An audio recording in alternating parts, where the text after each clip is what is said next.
Hi guys, this is Hirosaki. This story is all about what if Naruto created a spy network with his shadow clones. WIP and unconscious Iruka forces Naruto to return to the academy for another year. It also marks the beginnings of a prank whose far-reaching consequences will shake Konoha to its foundations.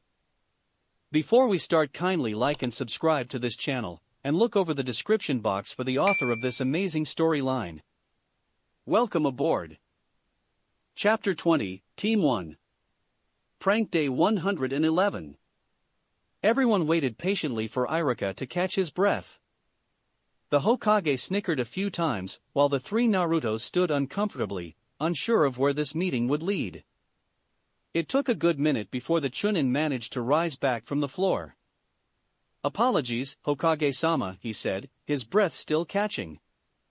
Konoha's leader waved him off with a smile. "No worries, Umano-san. It's not every day that the Hokage is tricked by an academy student."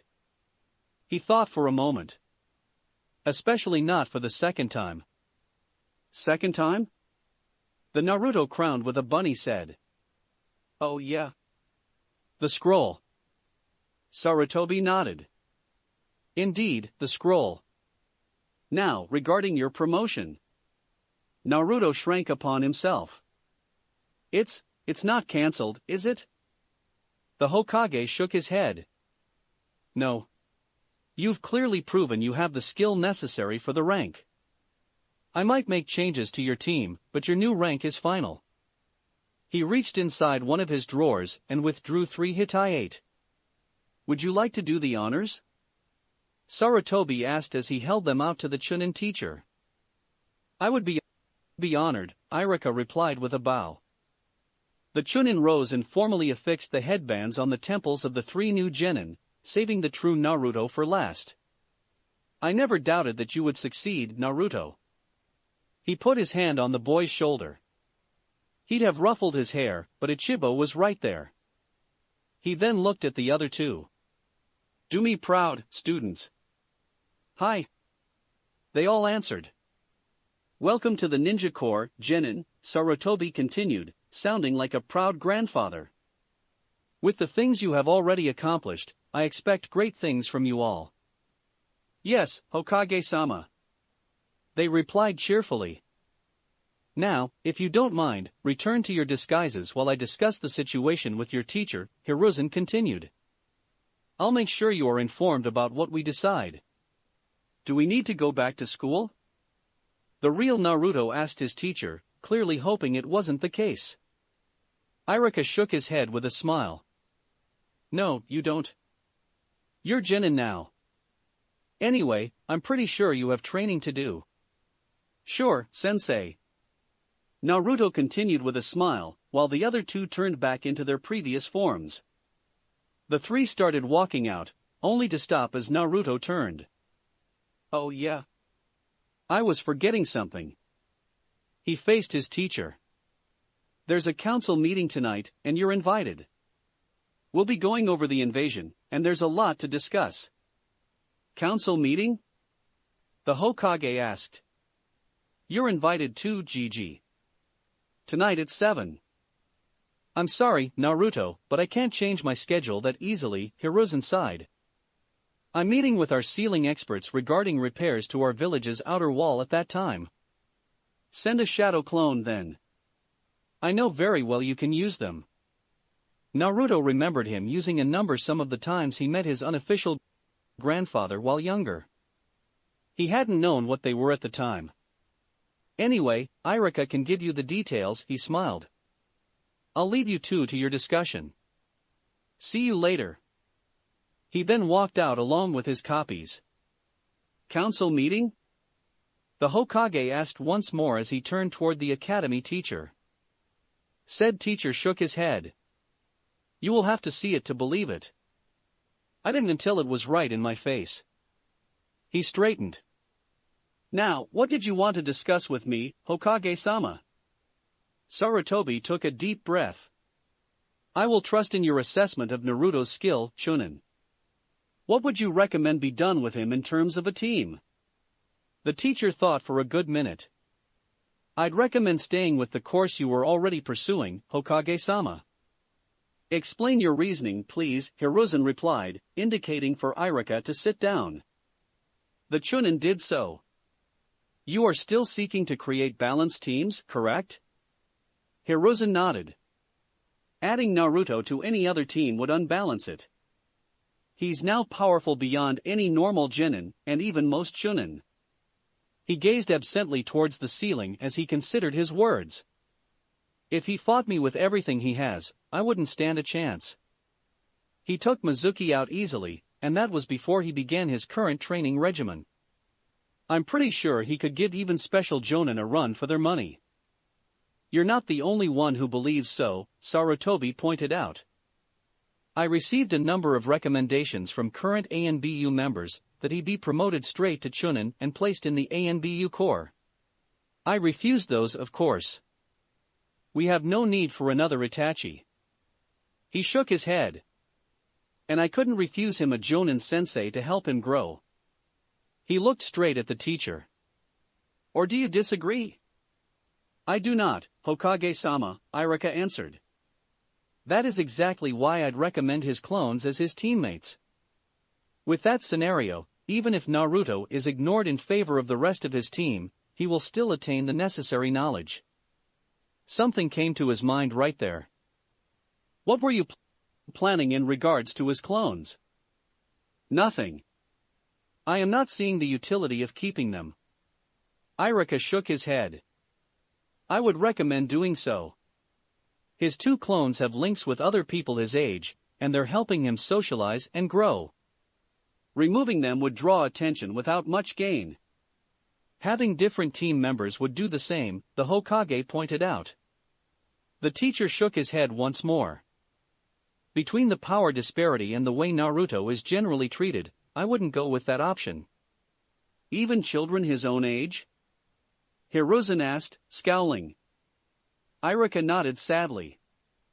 He was about to add to this, but the Hokage's intercom chose that moment to come to life. Hokage-sama, the secretary interrupted. You have 5 minutes before your next appointment. We will have to resume this discussion later, then, Sarutobi said with a sigh. Iruka nodded. If you could send a clone to the academy around 6, and we can continue then, he said, then added, and come disguised, or you might draw too much attention. You'll have no problem dealing with a clone as a real person? Hiruzen inquired. Some people would be offended by something like that. Iruka simply smiled. It won't be a problem, Hokage-sama. You'll understand better once we meet with Naruto tonight. He then bowed. By your leave. Go, Chunin. We'll continue later. The village leader then cleaned his desk and prepared himself for meeting the representatives of the Merchants Association. He did make sure to finish his pipe though. He had a feeling he would need it. While Naruto was going over the problem of missing memories during the invasion and Muramaro had launched himself straight into training, Ariko had another priority. She waited until the lunch bell sounded at the academy, then returned to meet the rest of the Konoha fashion group in its usual eating spot. Ichibo accompanied her, silent in his usual place in her hair. Finally, Asano called out as Ariko approached. We were starting to think something had happened. She gestured beside her, indicating where a spot had been left open. Sit down and tell us what went on. You didn't. Nishi said, eyes wide, as the clone came closer.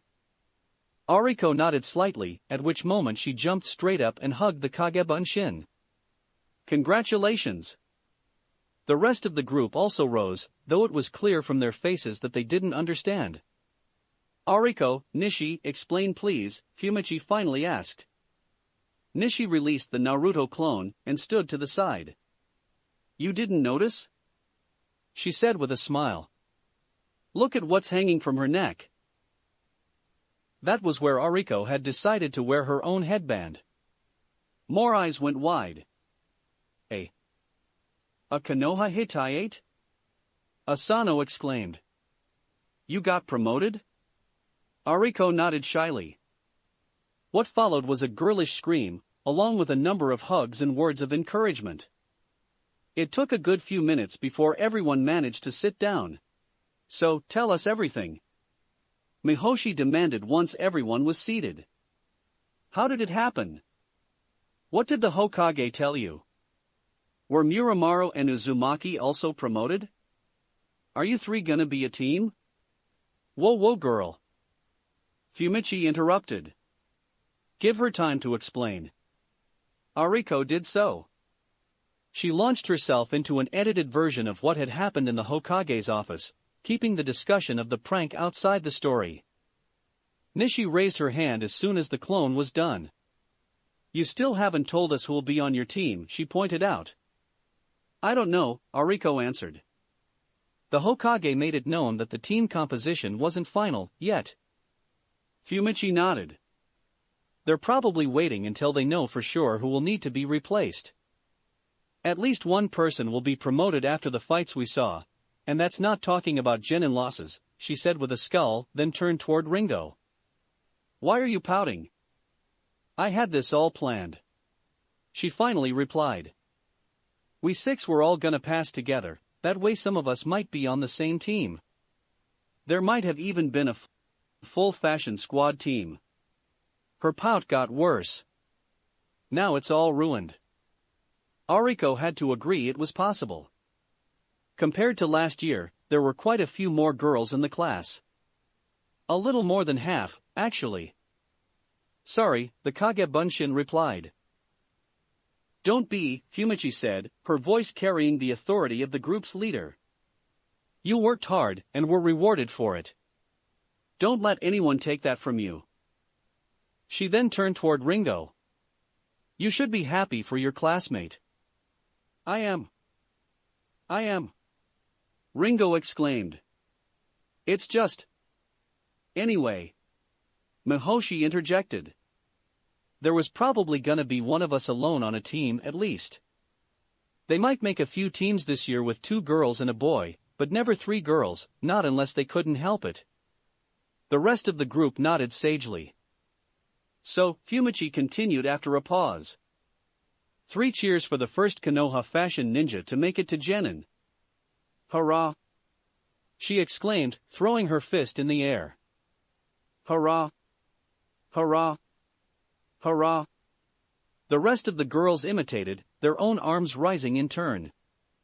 They were unknowingly accompanied by a rabbit who clapped both his back paws in her hair along with them. Ariko smiled slightly, face somewhat down in embarrassment. She had to say it felt good to have her group support her like that. She'd been afraid they would take it badly, and having these doubts evaporate at their words was a great relief. She'd have to make sure to return the favor once they passed. Iruka was surprised when, 5 minutes before 6, a dark-haired boy around Naruto's age entered his office.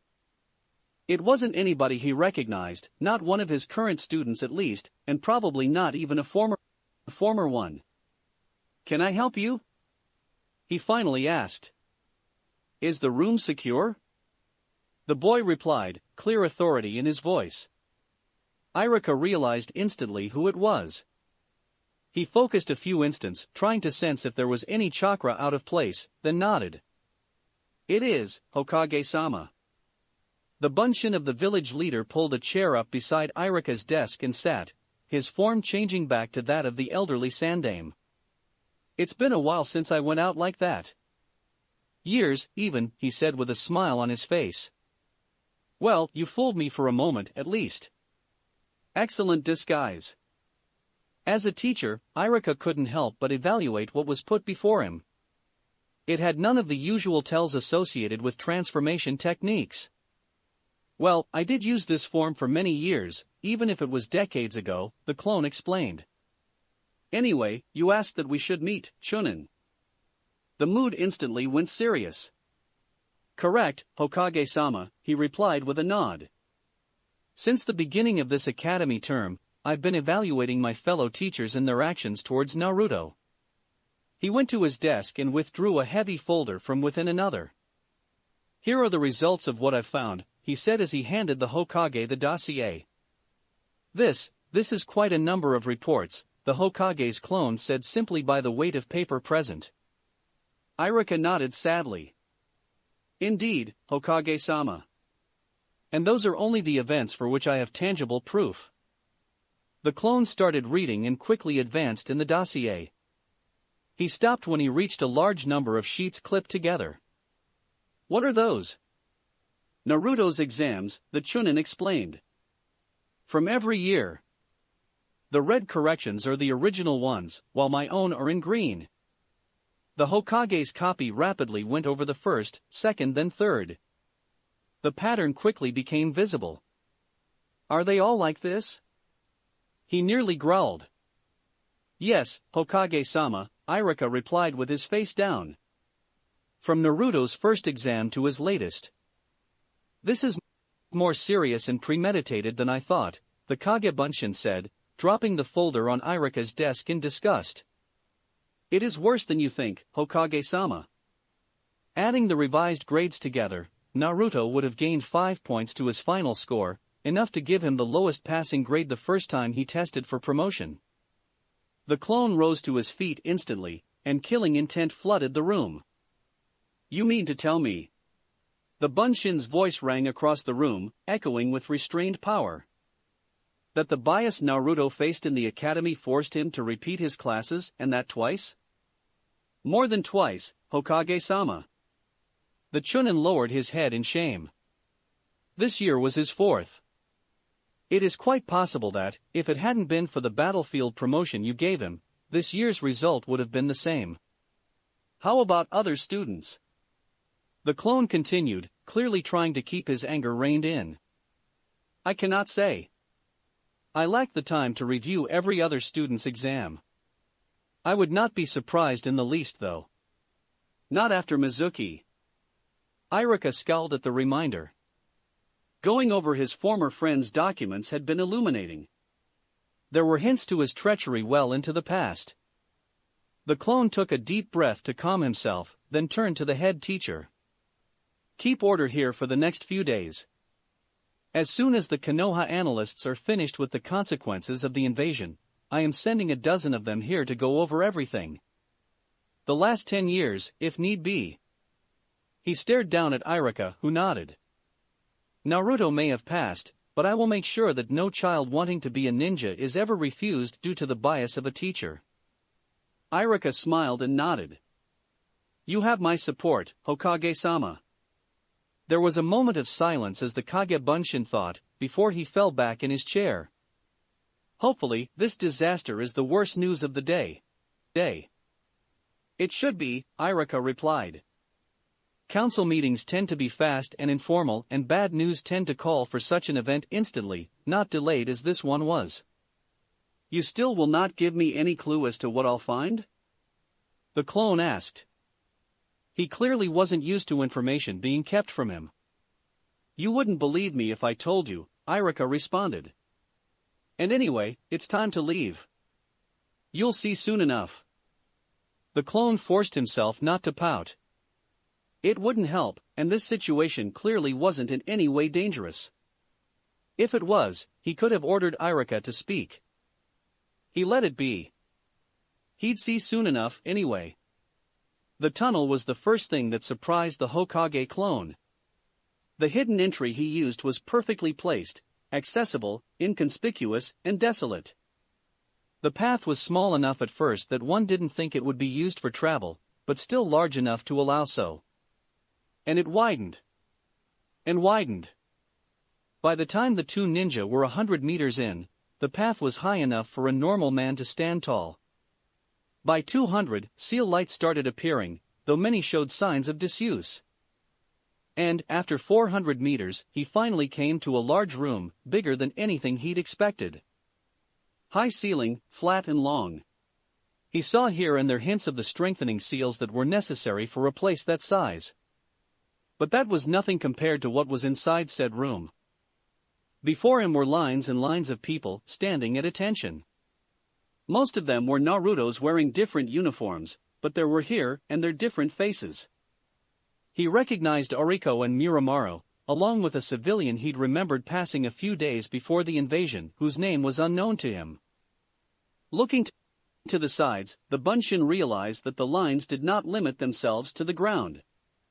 On the walls next to him, scores of what he supposed must be clones stood rigid. Some were even on the ceiling itself. The Naruto closest to him stepped forward. "The Hokage is in residence," it yelled. Like a wave, all the clones bowed. "Welcome, Sandaime-sama." The many voices rang in chorus. "May the will of fire burn forever." Luckily, the Hokage had been in situations like this one many times in his life. "At ease," he ordered, looking around as the many Narutos straightened. He noticed Iruka smiling behind him. "I'll not stop you long." He looked around once more. Could the real Naruto come up? One copy did so. The only difference between this one and the many others was the rabbit standing on its head. Ariko's, if he remembered correctly. There was a story there, he was sure. "Welcome to the Uruhara basement, GG." At those words, Hiruzen was now certain this was the real thing. "Ready for the meeting?" he said with a smile. "I can clearly see I'll have quite a few surprises there," the Sandaime clone answered. "Still, no time like the present." Naruto nodded with a grin. "Council members, step up," he called, his voice filling the room. Niramaru and Ariko advanced a step, along with a number of other clones. The Hokage was surprised to see Gaara also present. The Hokage moved forward, then was surprised to see the former Kazekage's son bow. "Good day, Sandaime Hokage." "Good day, Sabaku no Gaara," the clone replied. "I didn't expect to see you here. I was captured by Naruto's forces during the invasion, and have been staying in this basement since then," the Sand Genin explained. "You do know that the Sand forces have surrendered to the Leaf?" Gaara nodded. "I do. I have personally surrendered to Naruto here." He smiled slightly at said boy to show that he didn't hold it against him. The Sandaime nodded. "Your sister did not participate in the invasion, as she was taken down beforehand," he informed the foreign Genin. "And your brother was captured trying to reach her. Both have already been cleared for freedom under surveillance, and have been asking about you. As far as I know, no answer has yet been given to them." The Hokage's clone smiled. "You may want to come out of this basement sometime to meet them." Gaara thought for a second, then bowed. "I will ponder this and give you an answer later." Let's go," Naruto said, waving forward. "Time's wastin'. The village leader's Bunshin let himself be directed higher to a room where a long table was waiting. He took a seat at the place indicated, the very end of the table, and looked at the other participants as they took their own seats. There were clear differences between most of them, and one, to his surprise, was wearing a clown mask similar to those seen on the unknown Anbu that had saved the day. He nearly stopped to interrogate him, but then decided to wait. He'd grill Naruto about everything once this was done. When all were seated, there were still 2 places empty, and Naruto was still standing beside what was clearly his chair. Gaara had taken a seat in a corner of the room and not at the table. "Wait a second while I call our last member," he said, and everyone nodded. His hands then flashed through hand seals, fast enough that it was clear this was a well-practiced technique. Sarutobi recognized it instantly. Summoning technique. Naruto yelled, slamming both his palms on the floor. An instant later, 2 rabbits appeared. The smallest, who was around Naruto's height, wore a blue hakama and bowed politely to Naruto. The second, who was as tall as a normal adult, inclined his head with a smile and took one of the empty seats. The remaining rabbit did not take the other, standing attentively behind his taller brethren. Only then did Naruto sit down. "Welcome, all, to the latest meeting of those in the know. As you can see, we have a new member here." He smiled at the Sandaime. First, however, a moment of silence to those lost. He indicated the empty seat, then bowed his head. All the participants, be them clones or not, did the same. The Hokage was no different. He'd gone over the preliminary losses, and dozens he'd known had perished. Konoha had survived, but the price had been heavy. Head after head rose once more, and Naruto waited until all were done.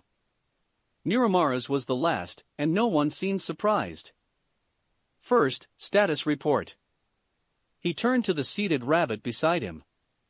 Nanaboho, how's Monty? Mad, but fine, the summon replied. Whatever wounds he had were superficial. Mad? Another Naruto clone asked. Nanaboho nodded. Mad Monty hates people who use explosions or explosives. He smiled. He has been very clear that, if you ever find yourself facing this snakeman again, you are to call upon him. I'll make sure to do so, Naruto said. He did a good job this time, so no reason not to call on him. Perfect, the rabbit replied. The Naruto with the clown mask rose next. As for clones, we've built our numbers back up. Only vacancy we have is the one right here. He pointed to the empty chair beside him.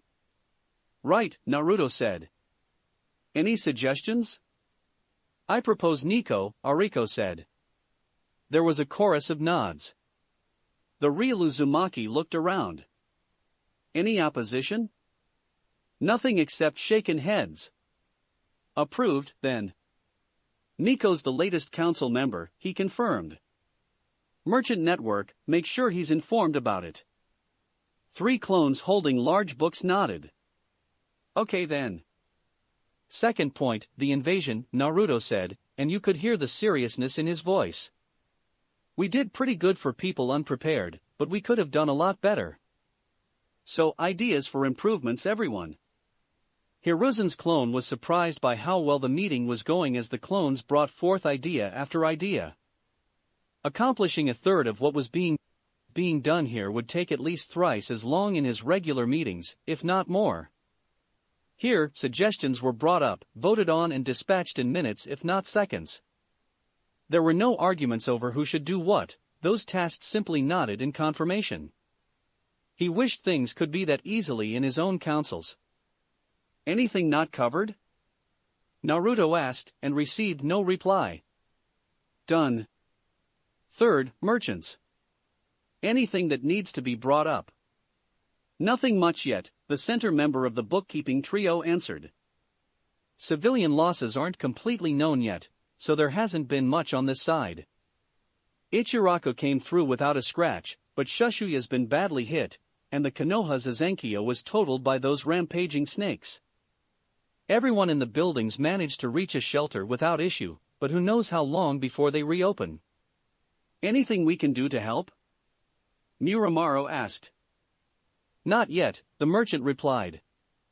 We're planning on giving them their next delivery at cost, but nothing yet.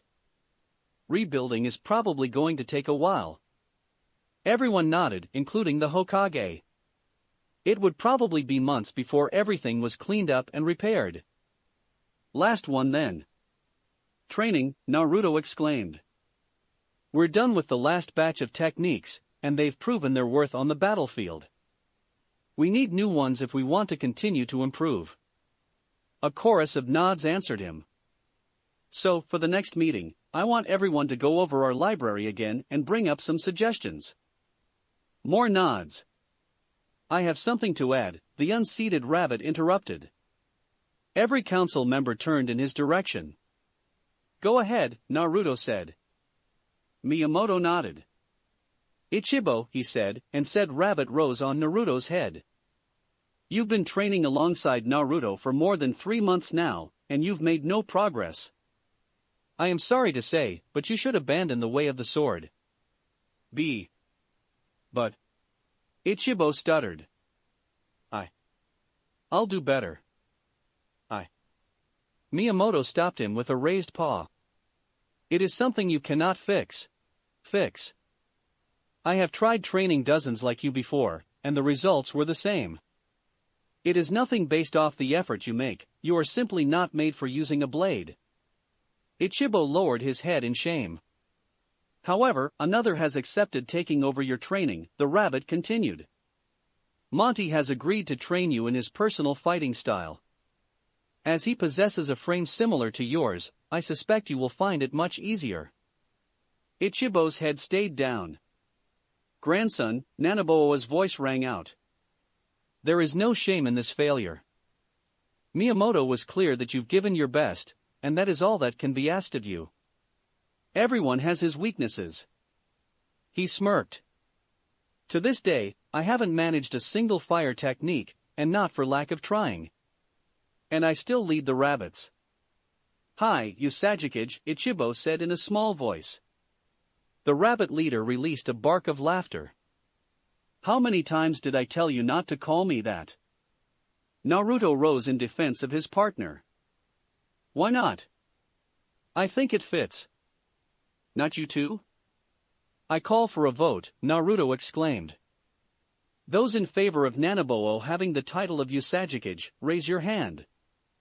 The vote was instant and unanimous. All hands raised, including those of Hirozen and Iruka, who shared a smile. Miyamoto's hand was up in support right behind his boss, and Ichibo shyly raised his hand last. All opposed? Nanaboa rose from his seat right there, hand straight up. The 7 staves in his bag did the same. But the results were already clear. Motion passed. Naruto said, pounding his fist on the table. Usagi, please return to your seat. Nanaboa did so with a pout, but one could clearly see his lips wanting to curl into a smile. Anything else? Naruto asked, and only received negative responses. Meeting adjourned then. Next one in a week, barring emergencies. The Hokage's clone waited in his chair while the others filed out. He nodded to Iruka, who left. Gaara came forward as the last was exiting. The Kage Bunshin had noticed the boy was pensive during the entire meeting, and suspected that the Sanjinin had finally come to a decision. Hokage-san, what steps would I have to take to be able to meet with my siblings? The boy asked, face neutral. How involved were you with the invasion? Sarutobi countered. Very little, Gaara replied after a moment's thoughts. The sole demand that was made of me was to release the Ichibi when the sleeping genjutsu struck. I had no information when this was to happen or what else would be involved. And once the moment did come, I was too damaged to do so completely. The Hokage nodded and grabbed 2 pieces of paper from the table. On the first he wrote signed instructions and a name, while on the other he wrote directions along with a time. He handed the boy both. Follow the path written on the second note, and give the first paper to the ninja whose name I have written down. He'll ask you more questions about the invasion, and will bring you to the rest of your family if you are cleared. The Sanjinin bowed once more. Thank you, Sandaime-san. He then vacated the room, which left the Hokage's clone alone with his predecessor's son. So, Gigi, what do you think? Well, it's certainly impressive, the Hokage said. But I'm quite certain I haven't learned it all yet. Naruto smiled. Pretty sure. What did you want to know? Everything. Naruto raised an eyebrow. There's a lot to go over. You have the time? Yes, the clone said seriously. Tell me all. Naruto raised his eyes in thought for a moment. Well, he said after a moment. You know when it started. Mizuki gave me his extra exam, and I went. The Hokage's Bunshin was surprised to see light coming out of Iruka's office in the academy, as he passed by after coming out of his meeting with Naruto. It was nearly midnight. Said clone, still in his natural form, knocked and entered the head teacher's room. You keep late hours, Iruka-san. The Chunin simply smiled. You're not the only one who's a clone right now, Hokage-sama. You. Hiruzen started, then stopped. Right, Naruto has been teaching you. There had been so much information in that discussion that not everything had sunk in yet. You understand now why I said you had to see to believe? Indeed, the Hokage replied with a nod. Even with the proof I had, I can scarcely believe it. He basically turned the invasion around by himself. And that combination of techniques. Dangerous, isn't it? Iruka said. Yes, but so effective. And there are so many forbidden techniques that might be safe for clones. I've noticed, Hokage-sama. I'll have to think about this, about how to place him best. Something then came to mind, and Sarutobi smiled. If he stays alive, he'll be Hokage one day, I am now certain. Truly? It wasn't that Iruka doubted Naruto could achieve his dream, but it was a completely different thing to hear the current holder of said post say it with such certainty. He's done more at his age than any before. Even I, when the Nidaime suggested me. His eyes stared at the distance for a moment. Hadn't something like this to my account. And if he continues to grow at this rate, where do you see him in his early 20s? Iruka thought for a moment. Jonin, clearly. Possibly even multiple times. Indeed. He'll be close to, if not already at the level of the Sannin. And who in Konoha is around that level? Hatake Kakashi, maybe. With Guy not far behind. He thought some more. Your son Asuma might reach that level too. And none of them are interested in the post, the Hokage replied. Furthermore, they don't have the temperament for it. Kakashi's chronic lateness would be a disaster there, and Guy is difficult to approach. Asuma would be better, but the time he abandoned Konoha to work for the fire court would hurt him. There was a pause. I do now agree with your earlier assessment. He is much too talented to put on any regular genin team. The Iruka clone smiled. That reminds me, you've never said who you had in mind for their Jonin sensei. Hiruzen's Kage Bunshin told him. A smile crept on the lips of the teacher's copy. And? Will you tell him about the prank? The Hokage shook his head. I wasn't planning to. After the report you gave me this afternoon, I prefer to err on the side of caution. I made sure to give Naruto the scroll with my signature.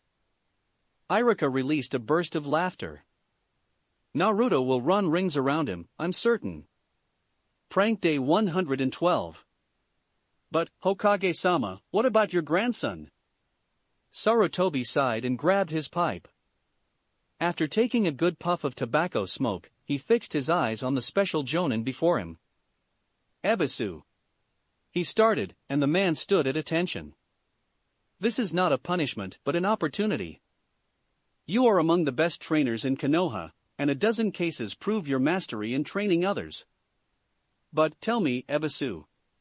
The Hokage asked. How many genin teams have you trained? How many genin under you went on to the next level? None, Hokage-sama, the lower-ranked ninja finally admitted. Indeed, Sarutobi replied. You made it clear that, come Konohamaru's graduation, you wish to lead his team. Did you think I would give my grandson to an unproven teacher? But Ebisu started, only to be interrupted. You've trained no team, you just told me, and I will not sacrifice 2 students just so my grandson is prepared properly for ninja life, the Hokage explained. As such, I am giving you a chance to prove yourself beforehand. How? Ebisu gulped. How so? You will train the team I put before you, and be their Jonin sensei. You have 2 years for them to be promoted to Chunin, and if you do so I will personally ensure that you lead my grandson's team. Ebisu's eyes went wide. All of them.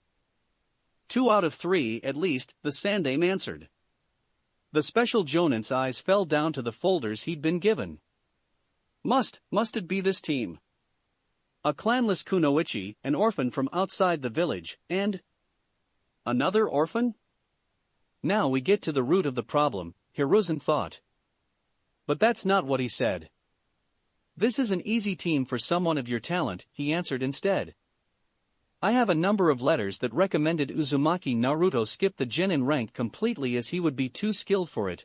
Muramura here redirected an attack from Orochimaru himself to save me, while Joden Ariko has 12 takedowns in her name during the invasion, which even included a special Jonin. I don't see you having too many issues having them promoted. But Ebisu started, then stopped. But they aren't clan members, the Sandame completed in his head.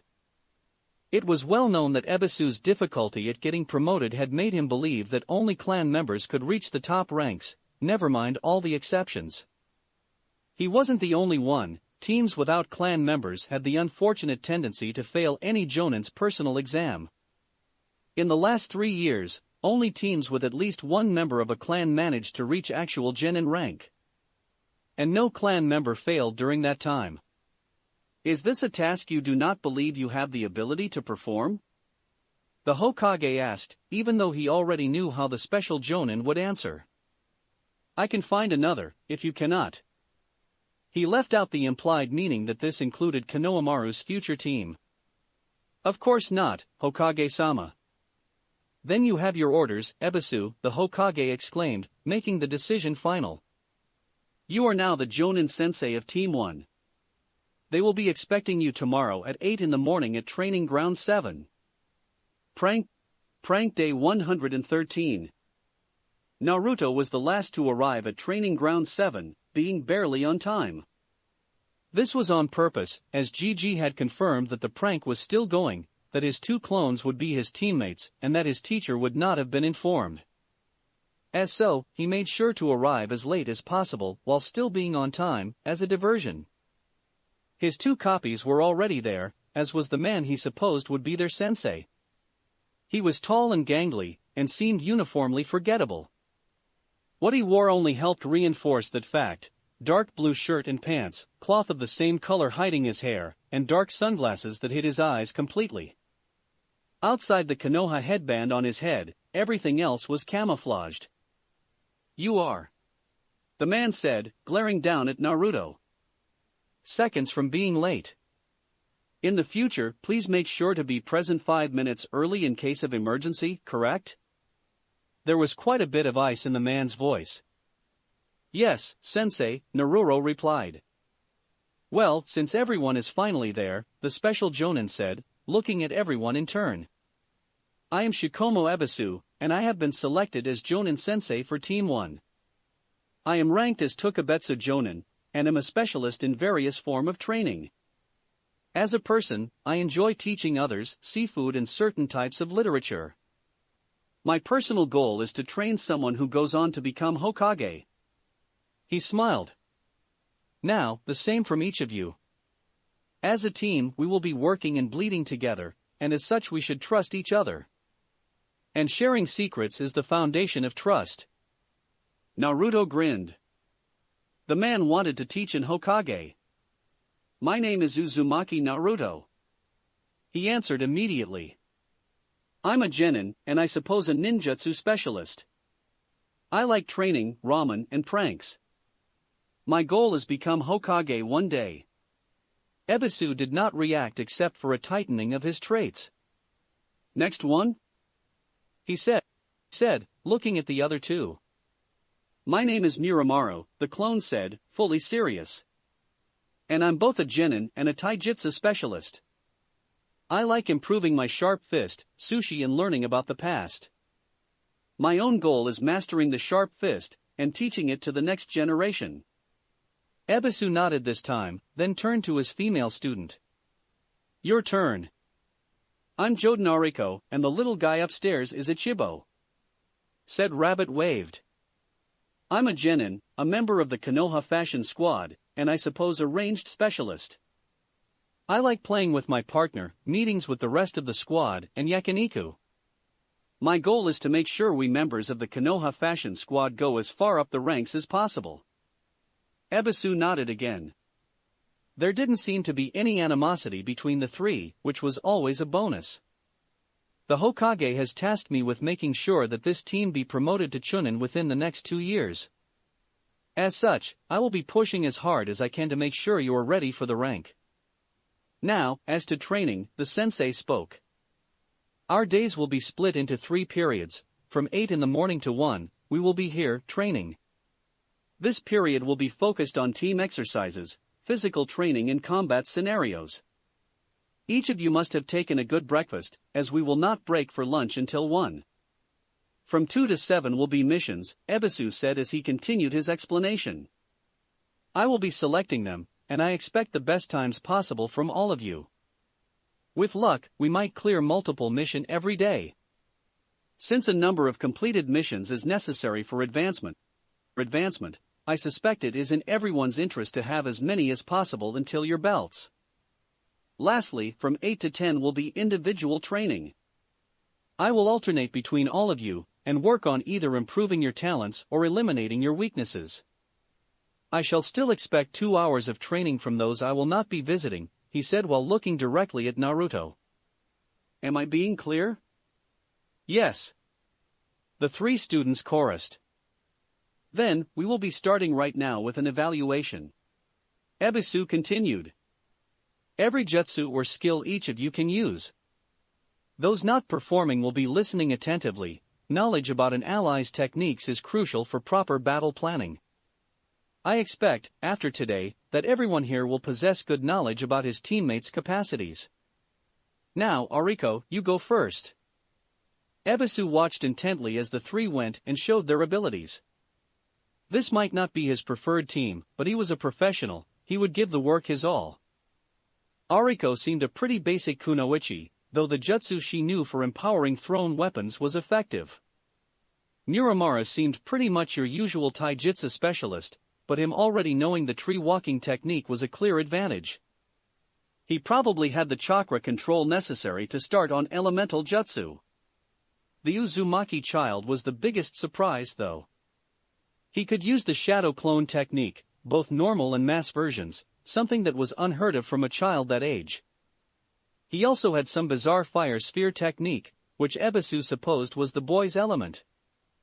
The blonde genin also professed to proficiency in high-level trapping techniques, though that wasn't something he could demonstrate easily. All in all, Ebisu supposed this wasn't a bad haul.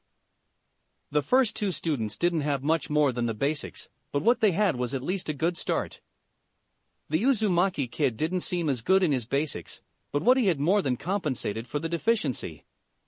He could work with that. He'd started with much worse in the past.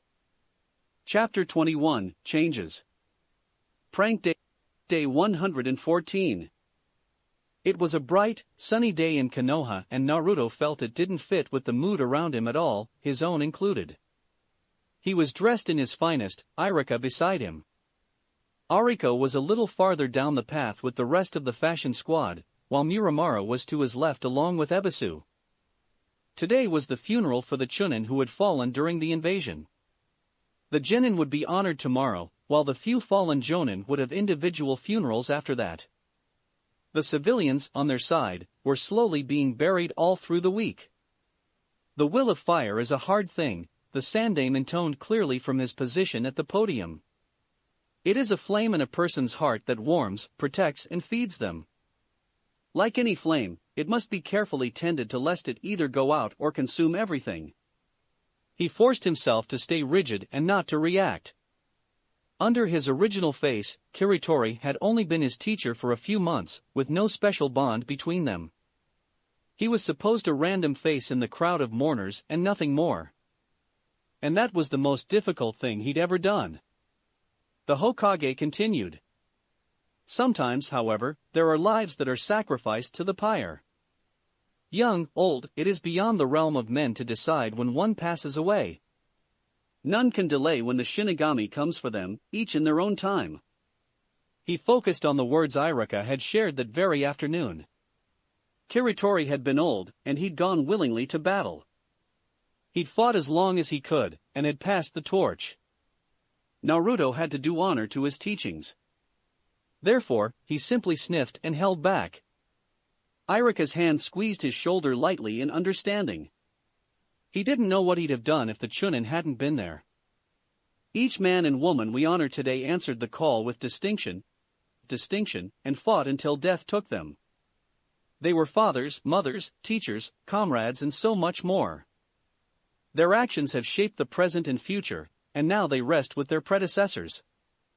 The Hokage looked around, then bowed his head. A moment of silence for the fallen Chunin of Konoha. The village lives on, and they will be sorely missed. A wave of lowered heads followed, Naruto's being no different. Sensei, rest in peace with your family, Naruto whispered near silently. We'll continue in your stead. Muramaru couldn't say he remembered much of the funeral. Unlike Naruto, he could show how he felt, and he didn't let the opportunity pass. Even now that it was over, there were long traces left behind under his eyes. Ebisu, who had stood beside him the whole time, quietly led him away. The clone thought his newest sensei was accompanying him home, but the two of them ended up in a small apartment on the opposite side of Konoha. It reminded him of Iruka's place, even if everything was arranged differently. In particular, there was a glass bookcase full of colorful tomes in a clear place of honor. He sat down on a sofa while Ebisu went and gathered items from his kitchen. 2 cups and a small pitcher were placed on the table as the teacher took a seat opposite him. He filled both cups with liquid, putting one before the clone, then raised the other one. To those gone, he said simply. Muramaru grabbed his own cup and slowly raised it. As he did, Ebisu drank his own in one gulp, and the clone followed suit. The liquid burned as it went down, and the bunshin nearly choked. I am, as a person, not greatly fond of alcohol, but I cannot deny there are times where it has helped people, the special Jonin said. And many drink themselves under the table to avoid the pain of loss. Since the funerals continue tomorrow, Team 1 will have the day off, and as such you may drink as much as you wish. I will make sure you do not suffer because of it. Really? Muramaru asked. Ebisu nodded. You are a genin, and as such an adult in the eyes of the village. It is well within your right to drink as much as you wish. My former sensei said the same when my own mother died long ago, and it still applies now. Muramaru thought for an instant. As much as forgetting the pain sounded good right now, it wouldn't help in the long term. And he didn't want to reveal something he shouldn't while impaired. A second later he remembered that clones couldn't even get drunk, so that idea would have been a bust anyway. The clone shook his head. No thanks, sensei. I'll have to learn how to deal with it. I have to go forward. The word stuck somewhat in his throat. Ebisu nodded and pushed his glasses back up with a single finger. Indeed. Then, this is the next step to the path. He withdrew a scroll from his side. What is that? Your master's will, Ebisu replied solemnly. Muramaru's breath caught. Already? The teacher nodded. Yes. Wills in Konoha are generally read as soon as possible after the funeral, unless foul play is suspected. This is because they may contain time-sensitive materials, contracts and the like.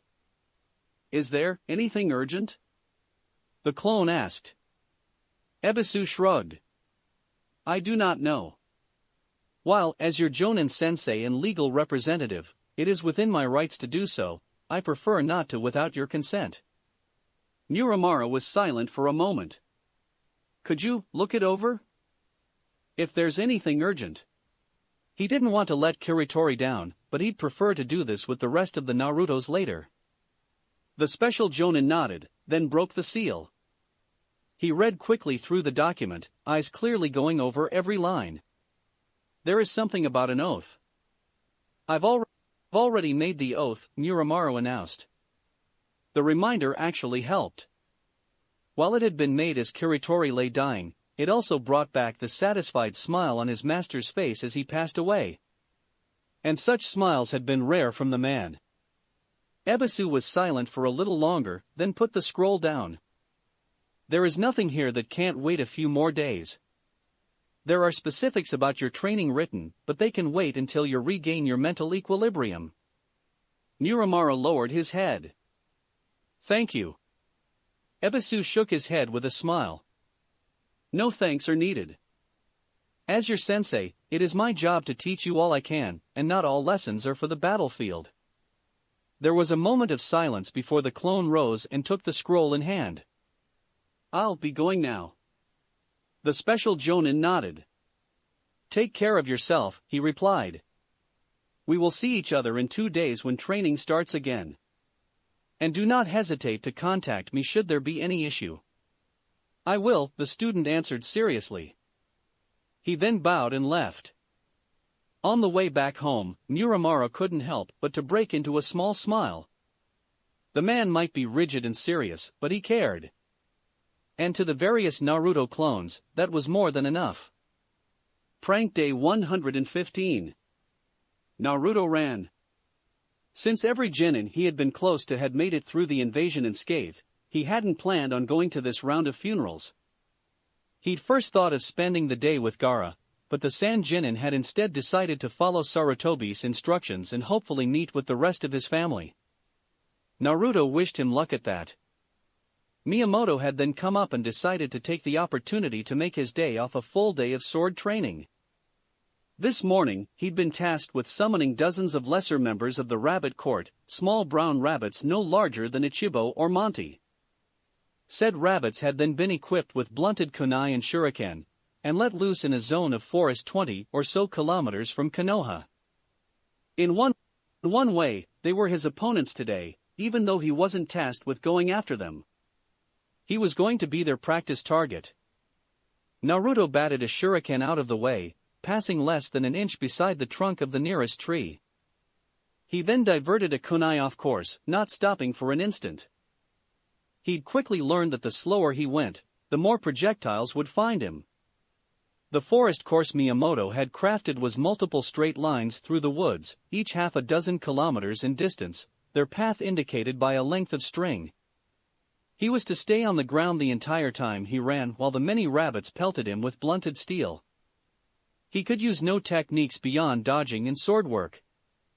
And dodging alone wasn't enough. He was allowed 30 minutes of rest at every checkpoint before starting again, and even then Miyamoto used the time to instruct him in proper blade care. Right now, he was on his 4th stretch, and Miyamoto had added an extra level of difficulty. Sheath. The rabbit samurai's voice rang through the trees. Naruto instantly did so, not stopping his run. It still took him a couple of seconds, and a training kunai scrapped his face as it passed. His blade clicked home, and he didn't pause for a second before drawing again. His swing parried a pair of incoming weapons, and he dodged the last one with a quick movement of the head. And he kept on. The sun was falling when Miyamoto finally declared the exercise complete. After a dozen different stretches, Naruto was glad the exercise was done. He was sweaty as all hell, aching everywhere, and incredibly hungry. He'd eaten at some of the checkpoints, but not enough to really count. As soon as he was clean enough, he was gonna buy enough ramen to feed the entire ninja corps for a day. Drawing position. His rabbit sensei yelled suddenly. Naruto reacted instantly, taking the Iajutsu position he'd been taught. And even 10 clones stepped forward, copies of his own sword in hand. This is the last exercise for the day, Naruto, Miyamoto said. You are to defeat these 10 clones by yourself. Naruto nodded, and the Bunshin charged forward. His first strike upon drawing burst 2 in less than a second, and his follow-up claimed a third. He dodged 2 strikes, parried the next and slid forward, making the clone he just blocked and a second one behind him vanish. A single jump back gave him space to maneuver, and he'd sheathed his blade once more while in the air. His next Batto strike claimed only a single clone, as the remaining Bunshin were cautious, and the rest fell quickly to Naruto's quick and precise strikes. That was way too easy, Naruto said as he stored his katana. They weren't coming at me seriously. They were, Miyamoto said, shaking his head.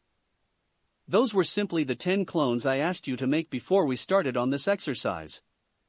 They showed the exact level of skill you had this morning. Tell me, why were they so easy to dispatch? The genin thought for a moment. Well, their attacks were easy to see coming. They also stepped much too close for the... He started, then realized what he was saying. After the numerous weapons he'd blocked, most of those not as easily seen, directed strikes by visible opponents weren't much of a challenge. He also knew from experience the exact range of his attacks, something his clones didn't, at least not to the same level. Even if they were moving at the same speed, he had a clear advantage. Indeed, the samurai confirmed with a nod. Normally, seeing improvement in oneself is something difficult, but your technique allows you to face yourself without much difficulty. Now, as a student, was this exercise fruitful? Yes. Naruto exclaimed, then bowed. Thank you, sensei. Miyamoto smiled. No thanks are needed. A hard-working student is all the reward a teacher needs. As I said before, this is the end of training for today. Good work, Naruto. You make your teacher proud.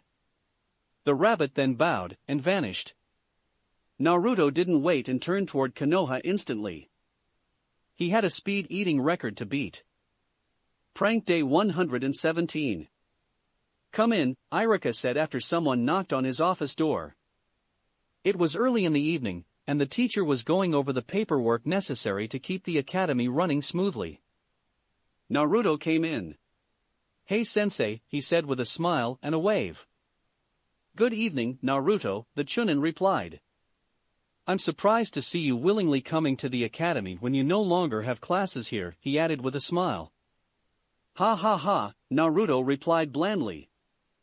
Well, if the student will not come to the teacher must go to the student. Iruka inclined his head. What do you mean? Did you think your training was complete? The genin asked. You may be able to use the Kagebunshin now, but that alone doesn't bring you anywhere close to being a jonin. Oh. The Chunin said, realizing now what this was about. Right. I do have a lot of paperwork to go through though. Kiritori's death had not helped things in the academy. There hadn't been a replacement dispatched yet. Leaving a clone behind won't be enough? Iruka shook his head. How about I leave a few clones behind to help? The teacher nearly said no automatically, then thought over it. Before, as Naruto was still a student, this would have been unthinkable, but now that he was a genin things were different. Having access to exam corrections wouldn't help him anymore, and he was no longer in competition with the former members of his class. Everything you learn in this room stays in here, correct? Naruto nodded empathically. No funny stuff? No pranks? More nods. Iruka rose. I'll trust you then. Do not make me regret it. His hand then flashed into the cross seal of the shadow clone technique, as did Naruto's. Kagebunshin no Jutsu. The two real ninja then left the office as the Iruka clone started ordering the four Narutos left behind. They went straight to the tunnels, and were halfway to the Urohara basement when Naruto turned to his teacher. Can I ask a question? Of course. What's the deal with those D-ranks? The genin asked. Those can't be real missions. Iruka smiled, having asked the same question to his own teacher a long time ago. They are. Naruto, do you think you can put any three newly minted genin together and make an effective team? Naruto instantly thought of Sasuke, and quickly shook his head. Of course not.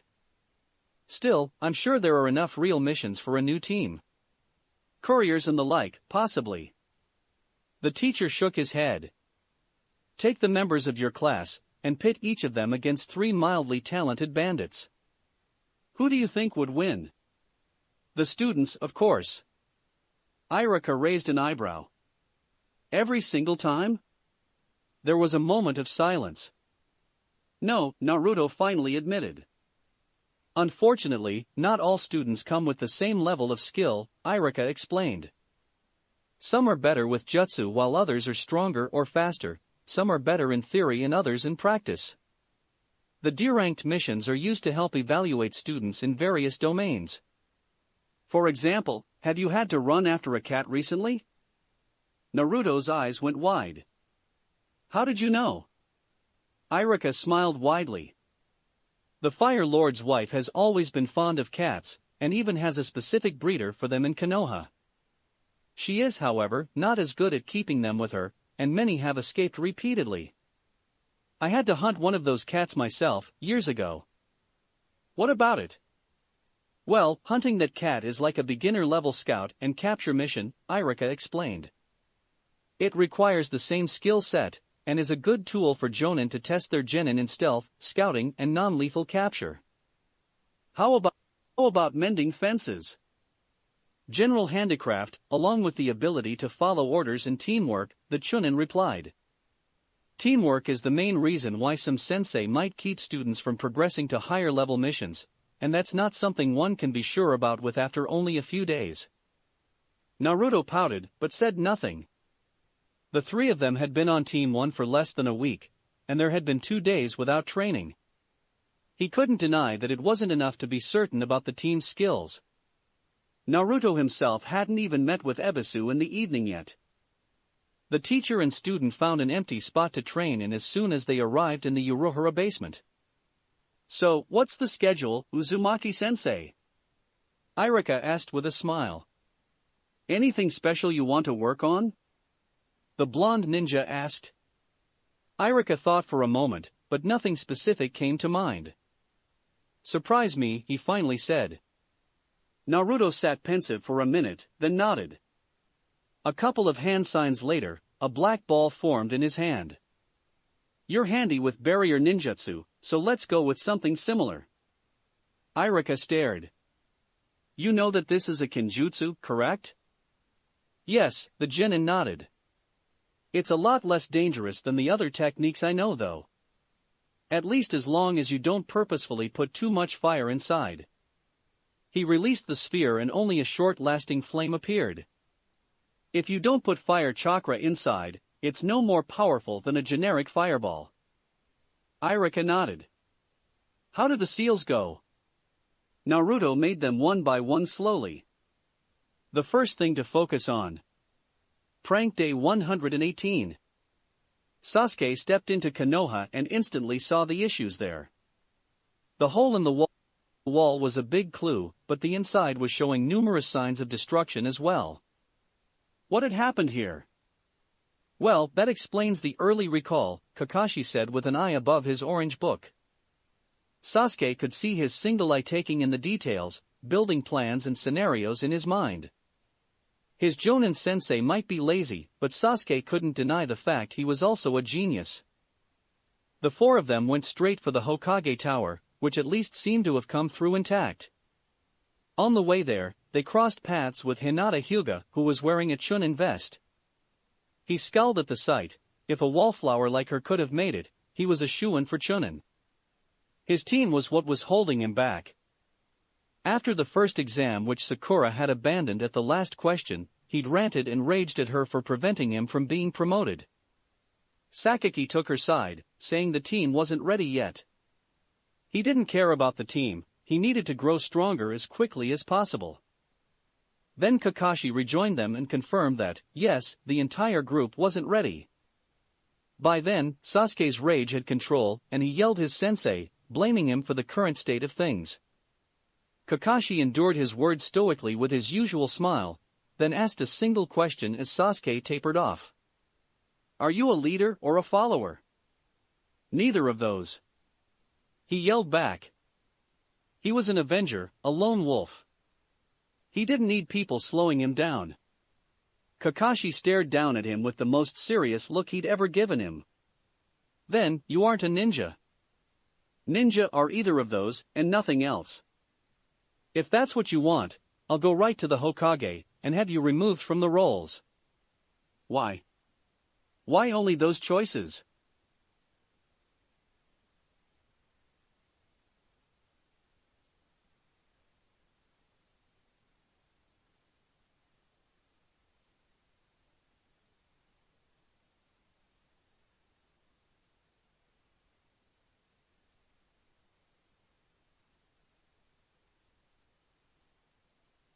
Kakashi scowled behind his mask. Because no single person can take on a well-led three-member team of their level. The only way to fight such a group is to defend all the time and wait for a mistake. And each member of a team can cover for the other's mistakes. the Jonin explained in full seriousness. So, are you a leader or a follower? He repeated. Leader, Sasuke finally said, looking to the side.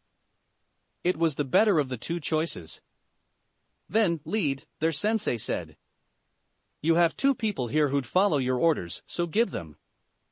Sasuke couldn't deny that. Sakura would throw herself into fire if he asked, and Sakaki clearly respected his abilities. They'd listen, at the very least. So, he took another angle of attack. Aren't you supposed to be this team's leader? No, I'm this team's sensei. I may be your superior, but that doesn't mean I'm the one to give all the orders. I'm simply here to teach and protect you. Does the Hokage manage every single genin team? He's their ultimate superior.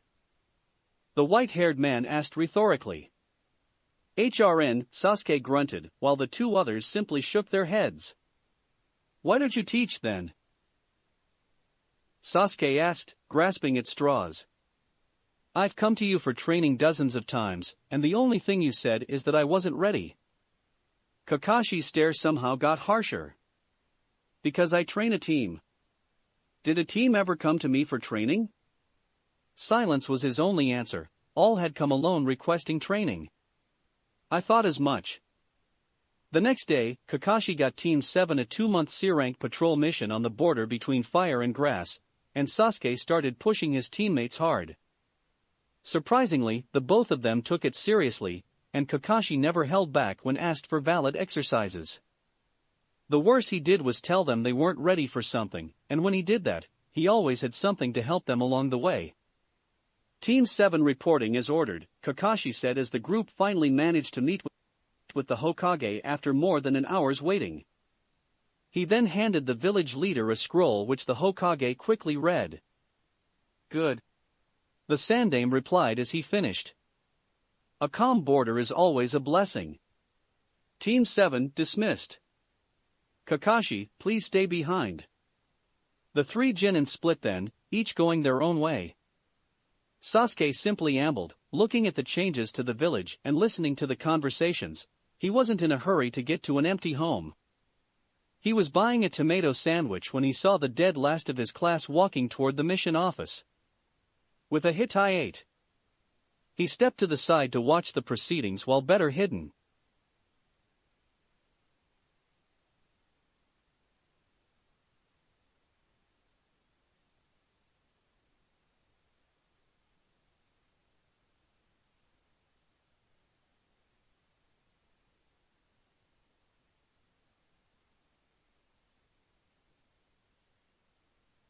The tall man behind Naruto was obviously his Jonin sensei, which meant this wasn't some form of prank. And that made the two others beside him his teammates. The boy wasn't anybody he remembered, but the girl was that one fangirl he'd brought to Konoha. A shiver went through his back in remembrance. Naruto could keep her, he wanted nothing to do with that girl. As the three genin disappeared, Sasuke realized that the next final exam for the academy wasn't until months in the future, and that's he'd passed in the last. That meant that Naruto's promotion wasn't through the normal channels. Sasuke finished his dinner in 3 quick bites, and returned to his information gathering. If someone like Naruto had managed to pass, that meant that big things had gone on while he was gone. And not only whatever had caused all damages. Information is power, and he wasn't going to be weak in any domain. His quest depended on it. Ebisu stepped forward onto Training Ground 6, which he'd reserved in the evenings for Naruto Uzumaki's training. He'd verified the last few days, and the boy was using said spot for training in the specified hours. Good, at least he was taking this seriously. He remained in hiding and watched as his student trained. The Uzumaki boy was fighting what was clearly a clone. They were going at each other with katanas in hand, and no other weapon. The special Jonin frowned. This hadn't been in the list of skills the blonde genin had given. Yet, watching him, it was clear that Naruto wasn't a beginner with the blade. His movements were fluid, precise and quite fast. Ebisu himself wasn't specialized in kenjutsu, but he had no issue evaluating the skill level of students. Still, he needed to be sure. He withdrew a couple of blunted kunai from his vest and threw them at the pair, yelling incoming. As he did so, the two Narutos reacted instantly. The first easily batted the kunai in flight, while the other jumped, turned, then deflected the flying weapon. I don't seem to remember Kenjutsu being in the list of skills you profess knowledge of, Ebisu said as he stepped out of his hiding post. Why is that? Well, Naruto replied, scratching the back of his head. I'm not that good. I'm getting better, but I'm not to the level I can call myself proficient yet. Ebisu shook his head. You are quite above the average level of a genin, which is more than enough for it to be noted. He looked down at the boy. Any other skill of note you might have forgotten to reveal? The Uzumaki boy locked himself into a complete skill listing. He repeated the items he'd originally revealed, and added quite a few more. Ebisu had no clue what the Oiroke and harem techniques were, had no easy way of testing for stealth, though he had to admit that the boy had made a good showing against Tora, and had seen nothing special in the boy's basic 3 techniques. The teacher then made a decision. Stop, he said, and his genin did so. You and I will be having a full contact spar, that will let me evaluate you properly. Naruto's eyes went wide, he hadn't done so with his clones. You sure? I wouldn't want to hurt you. Ebisu straightened haughtily. I am a special jonin, I doubt you could really harm me. Naruto wasn't convinced. How about you use a shadow clone? I've noticed you can use them. And how did you get that information? Naruto shrugged. I noticed you watching yesterday. Actually, it was his clone who had. And I asked Ariko this morning, who confirmed that you spent the entire 2 hours with her. Since there's not much use to sending an ordinary clone, that basically means a Kage Kunshin. Ebisu nodded, accepting the reasoning. Indeed, I can use them. You would prefer fighting a clone? Naruto nodded. There was nothing lost in humoring him, so Ebisu generated a single clone. His reserves being what they were, 5 or more would be tiring to him, but he didn't think he'd need more than the one he'd made. The first part of the battle went as he'd expected it. Naruto generated a wave of clones, dozens strong, and they charged forward swords in hand. The clone dispatched a few with a fireball, then used rapid replacement to dodge and hunt unprepared clones. The teacher's Kage Bunshin had things well in hand when the one clone jumping toward him turned into a very naked and very stacked amorous girl. This distracted the clone for a second, but that second was all the Narutos needed. The Ebisu clone found himself switched with another farther in the battlefield, and a bursting black sphere took him a moment later. What was that? The special jonin asked, baffled. It might simply have been a clone, but it still had all the instincts and skills of the real thing. That fire technique would have seriously hurt, if not incapacitated him. Naruto generated another sphere. I showed you that one, didn't I?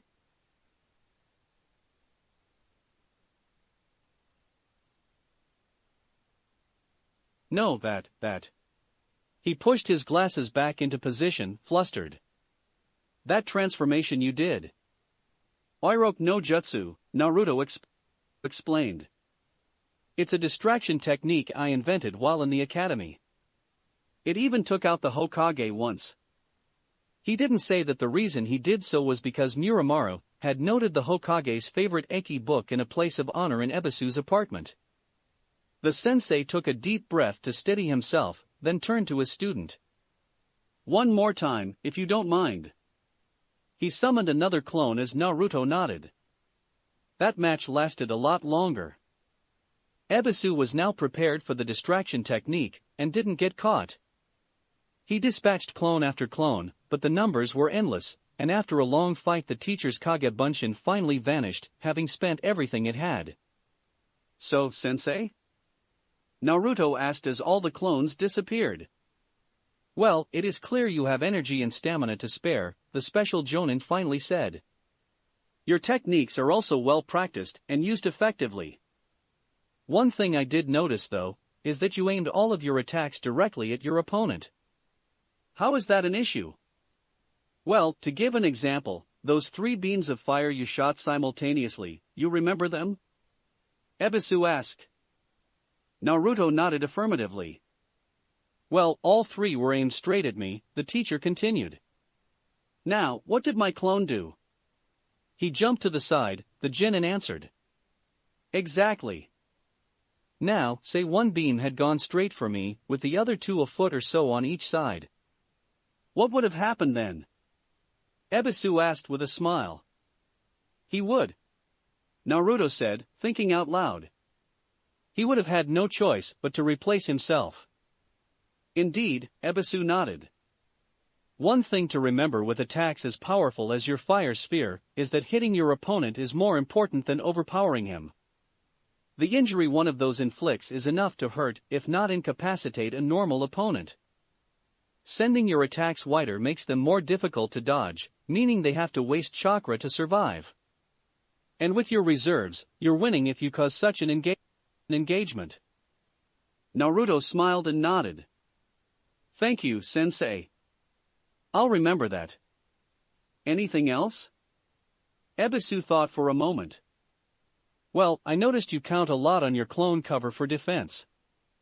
What would you do if you couldn't use it? Like, during a stealth mission, in a small space, or against someone who can track the real you. The blonde genin had to admit the idea had never come to mind. I don't know. What do you recommend, sensei? Well, it depends on the situation, Ebisu started. In a confined room, you might want to. Prank Day 119. The Sandame had received a note this afternoon, when Team 1 came requesting missions, that there would be a council meeting tonight. He smiled when he'd received it. The last time he was present, he'd mostly been a bystander, as he'd not had all the information necessary to make valid decisions. But this time, he had had an entire week to think about it, and he had a number of requests to put forward. Going to see Iruka in the academy ended up being pointless, as the real thing was already in Naruto's base training. As such, he made his way alone in the tunnels, once more disguised as his younger self. Luckily, he remembered the path pretty well. There wasn't an entire army at rest this time. The clones were now in groups here and there, clearly training in different techniques. A single Naruto then waved at him and switched right before his position.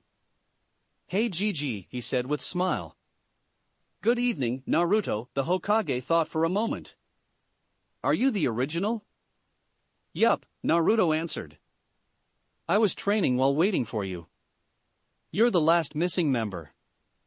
What were you training in? Hiruzen asked. Combining the replacement and the tree walking techniques, he created half a dozen clones, then they were gone the next instant. 3 appeared on the walls and managed to grab on after skidding for about a foot, while the 3 others tried for the ceiling. Only one of those managed to stick a foot in time, the other 2 bursting before they reached the ground.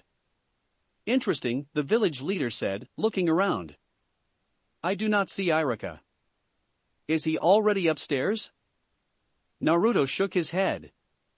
No, he's up there. He pointed toward the ceiling. Sarutobi found the Chunin straight above their position. The man was sticking to the ceiling and fighting clone after clone with kunai and sword.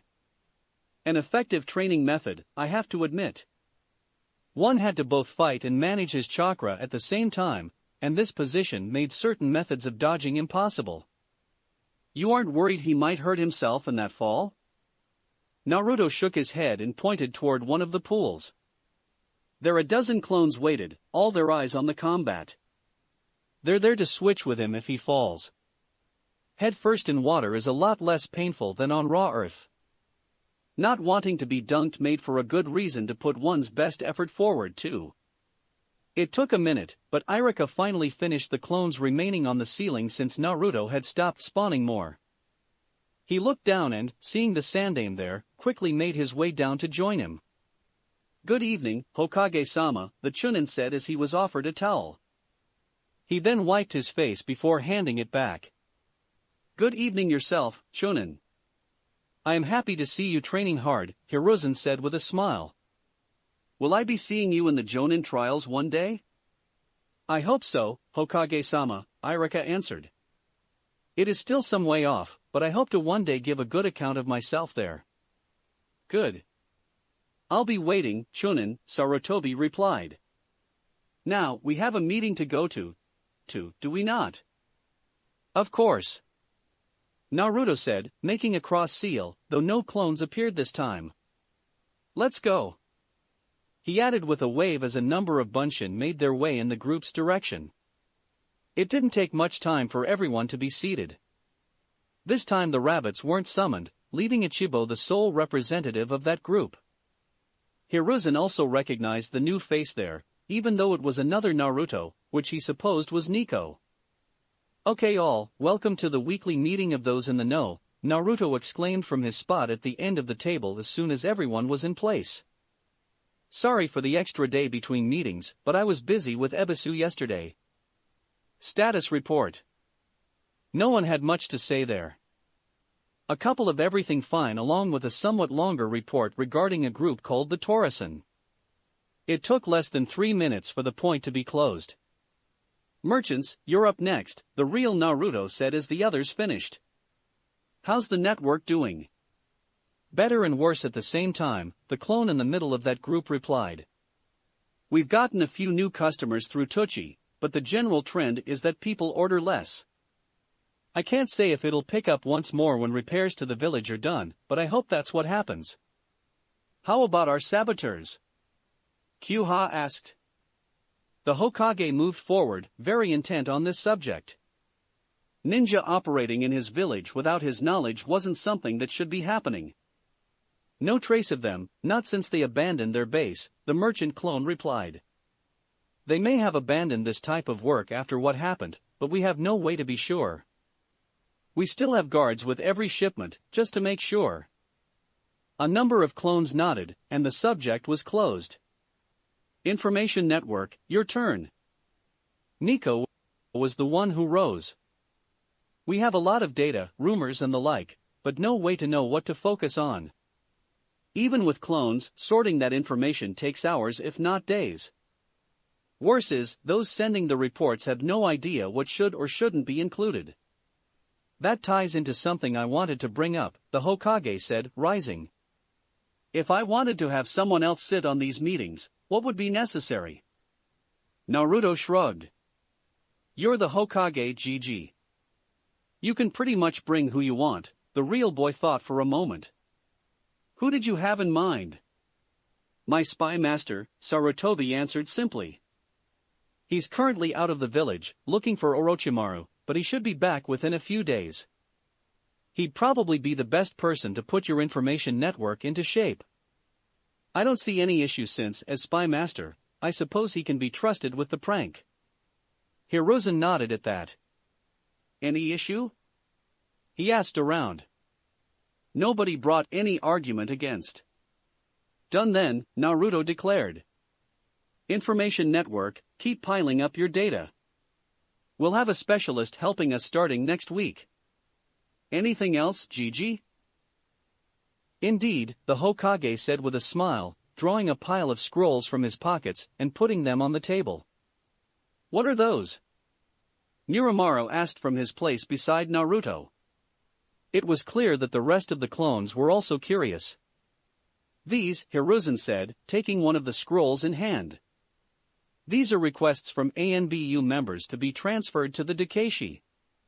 The Dakashi? Iruka asked, and was echoed by a number of clones. I've never heard of them. His group, the Hokage continued, handing the scroll to Kyuha, who sat on the opposite side of the table.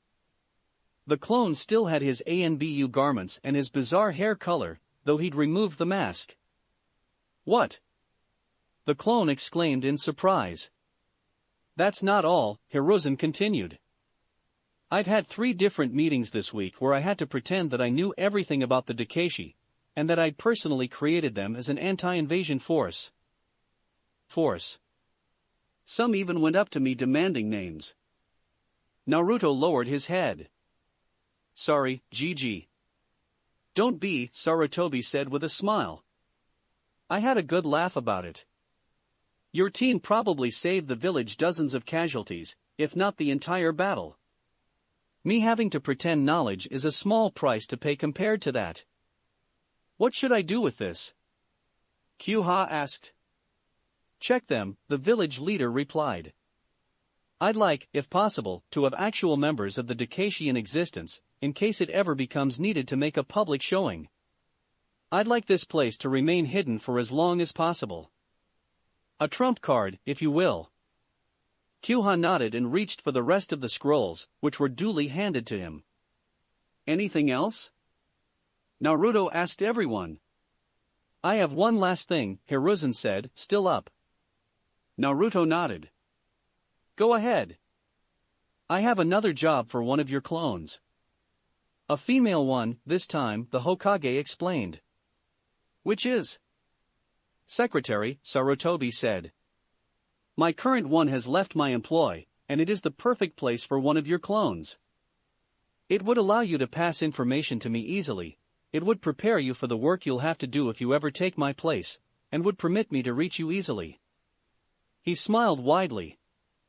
That fact that you can be trusted with such a position is also a great help. Naruto thought about it for a moment. One more clone wouldn't hurt, not at the level they were. Anything special you need for that clone? Not the Hokage started, then stopped. Actually, yes, the man said with a smirk. A specific henge, actually. One that will allow me to notice her more easily. Anything else that needs to be discussed? Multiple no's answered him. Meeting concluded, next one in a week. Everyone made their way out, save Naruto who went to the Hokage. So Gigi, tell me what you need. Well, first, this tall. He indicated a height with his hand. White blonde hair up to the shoulder blades. Naruto did a first transformation. Whiter than that. Reddish brown eyes and... Chapter 22, Faces New and Old. Prank Day 120. Muramura had pushed it back as long as possible, but he could no longer do so. He'd finally mastered the last training exercise of the sharp fist he'd been taught, and he needed guidance to continue. As such, it was time to read Kiritori's will. The clone had postponed it until now, as after it things would be final, and his fellow Narutos had followed his lead. This was the last message from his fallen sensei, and waiting gave the illusion that he was still somehow there, if only in part. Still, he had to keep on and not stagnate. He'd sworn to keep the style alive, and as such needed to master it completely. Ebisu had confirmed that there were instructions for him inside, and these could no longer wait. The first part was read through quickly. It was all legalese, pointing out the disposition of his assets and properties. Then came the man's burial requests, a plot had been reserved for him beside his wife and children, and other miscellaneous details. And, last, was a personal message for him. Muramaru. If you are reading this, it means I have died. My plan was to update this document upon your graduation. As I didn't, I have either died before then, or was unable to update it at that moment. I do not know how I died, my health was no issue upon writing this document, and I cannot predict what might have caused my death. Regardless of what it was, I will ask you for one boon. Do not grieve unnecessarily. It took your entry into my life to recognize that, before you, I had been waiting for death to claim me.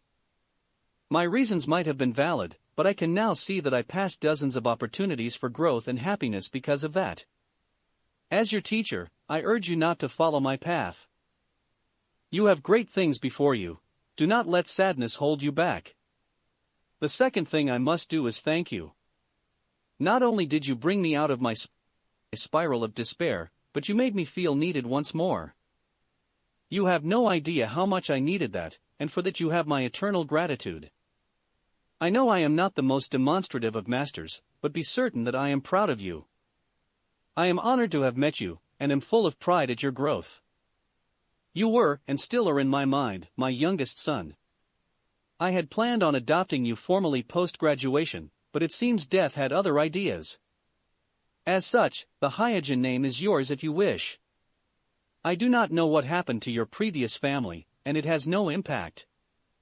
I know that you will bring the Hyojin name honor if you choose to use it, and, should you not, I will understand.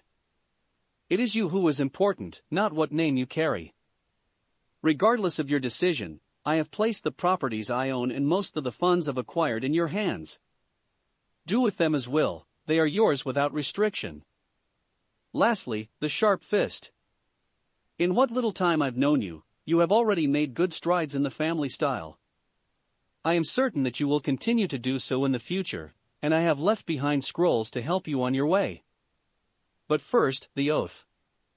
If you have already recited the oath before at least 2 witnesses, you may skip this part. If not, please do so before continuing. I personally swore the oath before my Jonin-sensei, my teammates and the Hokage himself, and I am sure he would make himself available for such an act. Once you are oath-bound, return to the dojo where I trained you. Hidden at the back of the calligraphy on the walls are seals, which contain the scrolls written by my ancestors, my family and I. The seal at the bottom of this document will be required for you to open them. There will be a scroll with your name on it there. It points out the normal path taken through the style. You may deviate from it as you will. I did the same when young, as did my father and his father before him. I know you will do the style proud. Now go, and do not look back. You brought an old man happiness in his last days. My time is gone, and yours is only beginning. Remember me fondly, and I will see once more in the far future.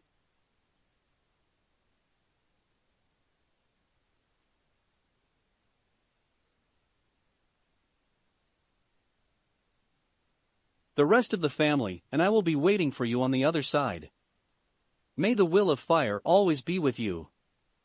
Hyojin Kiritori, 11th head of the Hyojin family. Miramaro cried as he read the words out loud, and he wasn't the only one.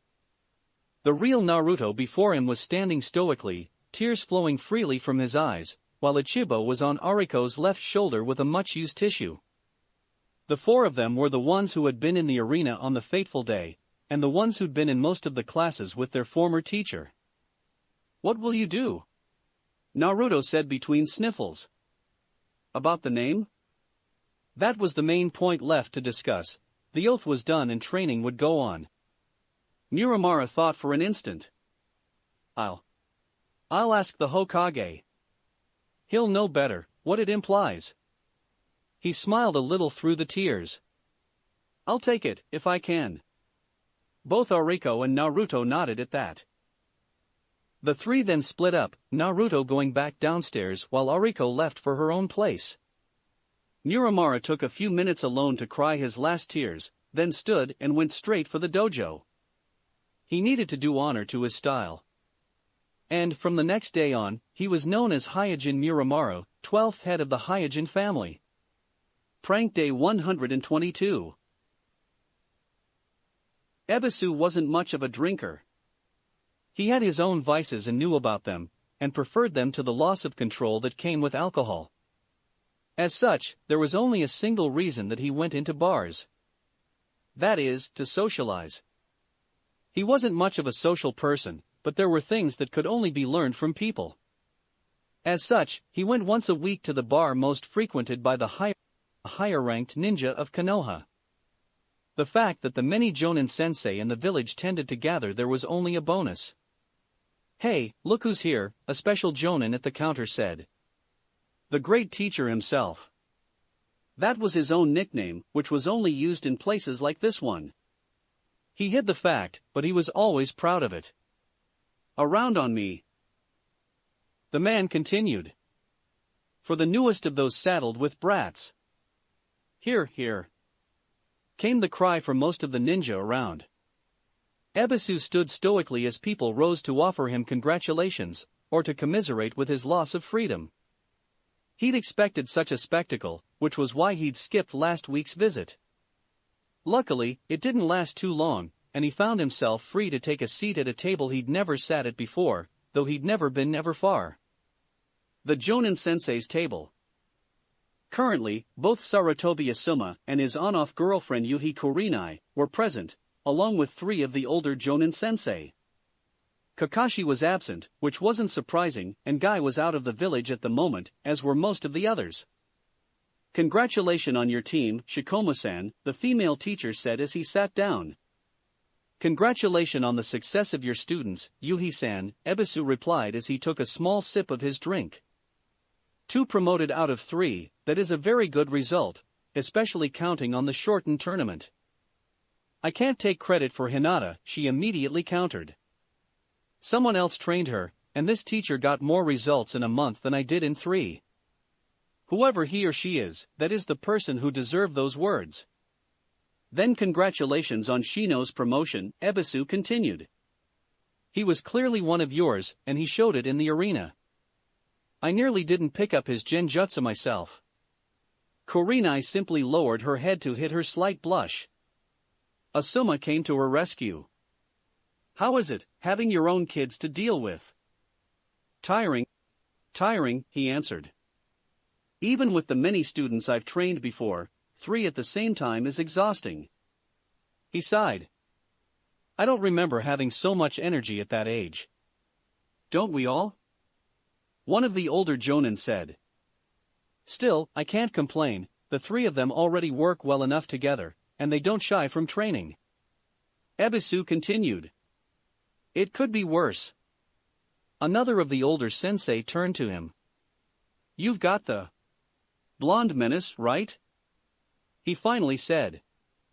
"That and 2 civilian genin?" Ebisu nodded. "I wouldn't want to be in your shoes," he exclaimed. He should never have made it out of the academy.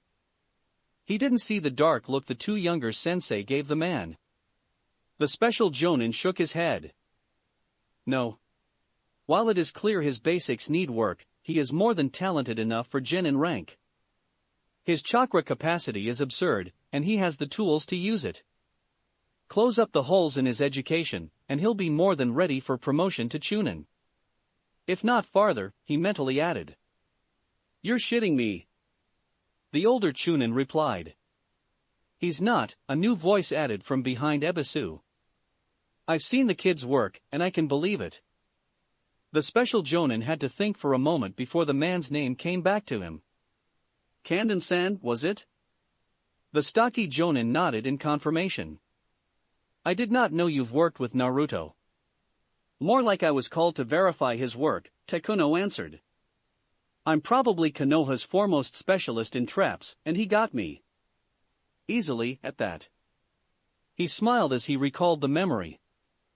"With good training, he'll be a trap specialist right soon, mark my words." He did specify trapping as one of his main skills. Ebisu thought for a moment. "What do you recommend?" He then added, moving the empty chair beside him for the Jonin to take a seat. Takuno quickly accepted the invitation. "Well, there's quite a bit. The boy's wire placement is good, so chakra wires is a natural next step. Fuinjutsu is also a good one, as he's." The discussion between the 2 lasted for more than an hour, and by the time they were done they were the only ninja remaining at the table. Ebisu had a scroll full of notes, since he'd never trained a trap master, and Takuno was clearly happy to discuss his main area of talent. The special Jonin realized how late it was when he reached for his glass and found it empty. It was his 3rd one, which was 2 more than usual. "I'll have to go," he finally said, rolling the scroll back and slipping it inside a pouch. "Want to continue some other day?" Takuno asked. Ebisu nearly said yes, then realized something better. "Are you often busy in the evenings?" he asked instead. The Jonin shook his head. "Not unless I'm on mission." Ebisu smiled. "Naruto trains alone in the evening, 6 days a week, in Training Ground 6. Would you be interested in teaching him a few days here and there?" "Would I ever?" Takuno said, rising from his chair. "He'll go far, and all the better if I can help on the way. Then, I'll be glad to have you as assistant teacher for one of my students. I'm sure you'll do better than me on the subject of traps." The sensei extended his hand to seal the deal. The 2 men shook with a smile. It was the beginning of a new partnership. Prank Day 125. Jiraya, as the member of the Sannin remaining in Konoha, was well known by the population. As such, he strolled straight from Konoha's doors to the Hokage Tower. He scowled as he passed the zones most affected by the destruction. He saw the invasion as a personal failing. He was amongst those who knew Orochimaru the best, and was Konoha's spymaster to boot, only for something that big to pass by him. It shouldn't have happened. Worse was the fact that he'd lost the man's trail. The tracks had gone cold not long after he'd entered Rice Country, and he'd wasted 3 days trying to find hide or hair of his former comrade. He'd had to give up and go home without results, something that ate at him inside. As an important part of Konoha's military, no one stopped him, even once inside the Hokage's tower. Only the Anbu did so on average, and they were keeping to their posts. So, he went straight for his sensei's office. Jiraiya didn't become spymaster by not paying attention to detail. He logged 3 different rumors to follow up on, noted one missing Anbu member, and noticed that the Hokage had gotten a new secretary. As he did for any new person in the tower, he committed her appearance to memory. Long white hair, flowing straight down, split straight in the middle. Almond-shaped face, with expressive reddish-brown eyes. The Sannin estimated her half a foot short of 2 meters. He also wasn't surprised at the size of her bust. Hiruzen was known for certain tastes, which Jiraiya had inherited as his student. Hers was impressive, even seated behind a desk like she was. His eyes noted the last detail right as he pushed open the door to the Hokage's office. There was a small plaque at the side of her desk with her name on it. Suya. It took half a second for that fact to reach Jiraiya's brain, and he froze right there halfway in the door. He stopped like that for a second as facts clicked inside his mind. Then he stepped backward and turned toward this Tsuya. "Yes, can I help you?" she asked, inclining her head to the side. Jiraiya cringed. She even had the voice right. "Can you stand up for an instant?" She thought about it for an instant. "Sure," she finally answered, and rose from her chair. Jiraiya noted that he'd gotten the height right, then imagined her wearing green and gray, and paled as the result came to mind. He had a sudden urge to get right out of the city and find his female teammate, just to make sure she didn't step within 100 leagues of this place. Instead, he took a deep breath and charged inside the Hokage's office. "Good, Jiraiya, I was starting to worry," Hiruzen said as he looked up from a document. "What do you have for me?" The Sannin ignored the question and made sure the door was closed behind him. Then, he activated all the security seals he knew about, which was most of them. Only then did he fix his teacher with a glare. "Sensei, why do you have the star of my first Ika book sitting behind a desk in front of your office?" Sarutobi smirked. "Sometimes, revenge is living well, with a good treat for the eyes.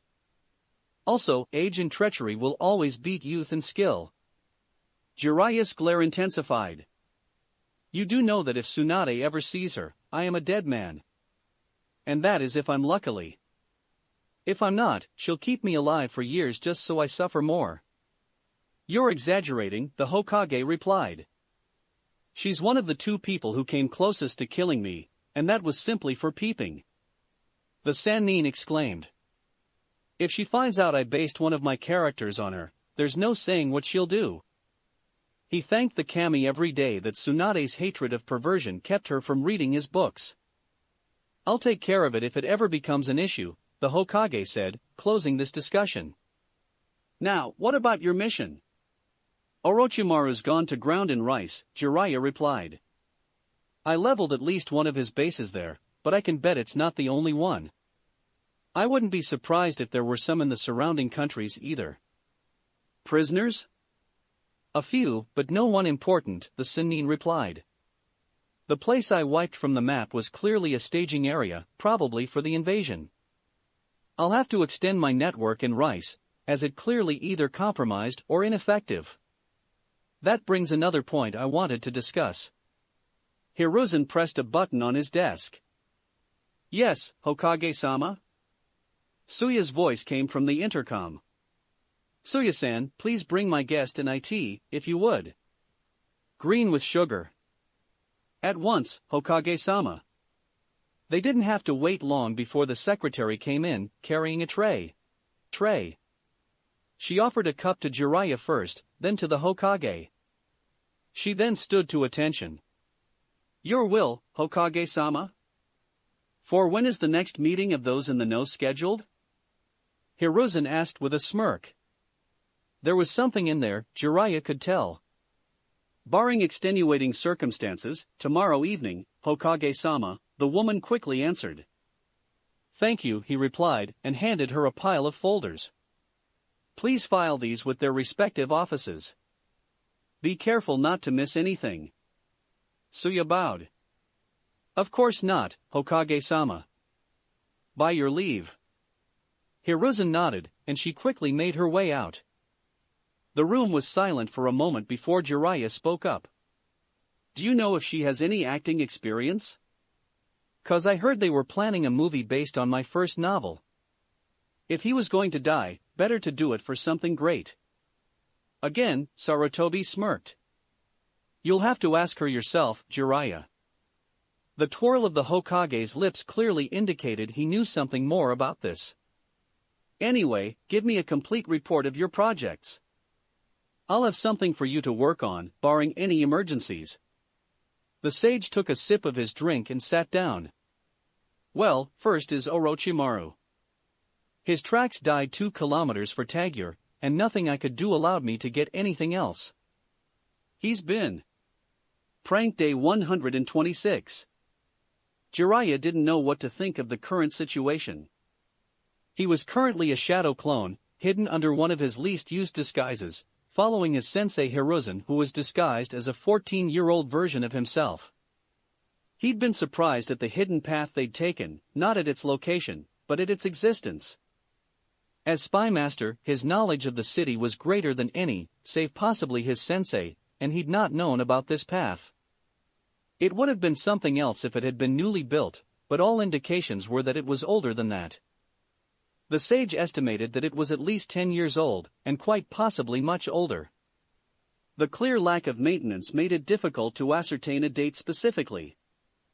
The Sannin dropped his disguise the second Sarutobi removed his, which was when they came in sight of what he supposed was their goal.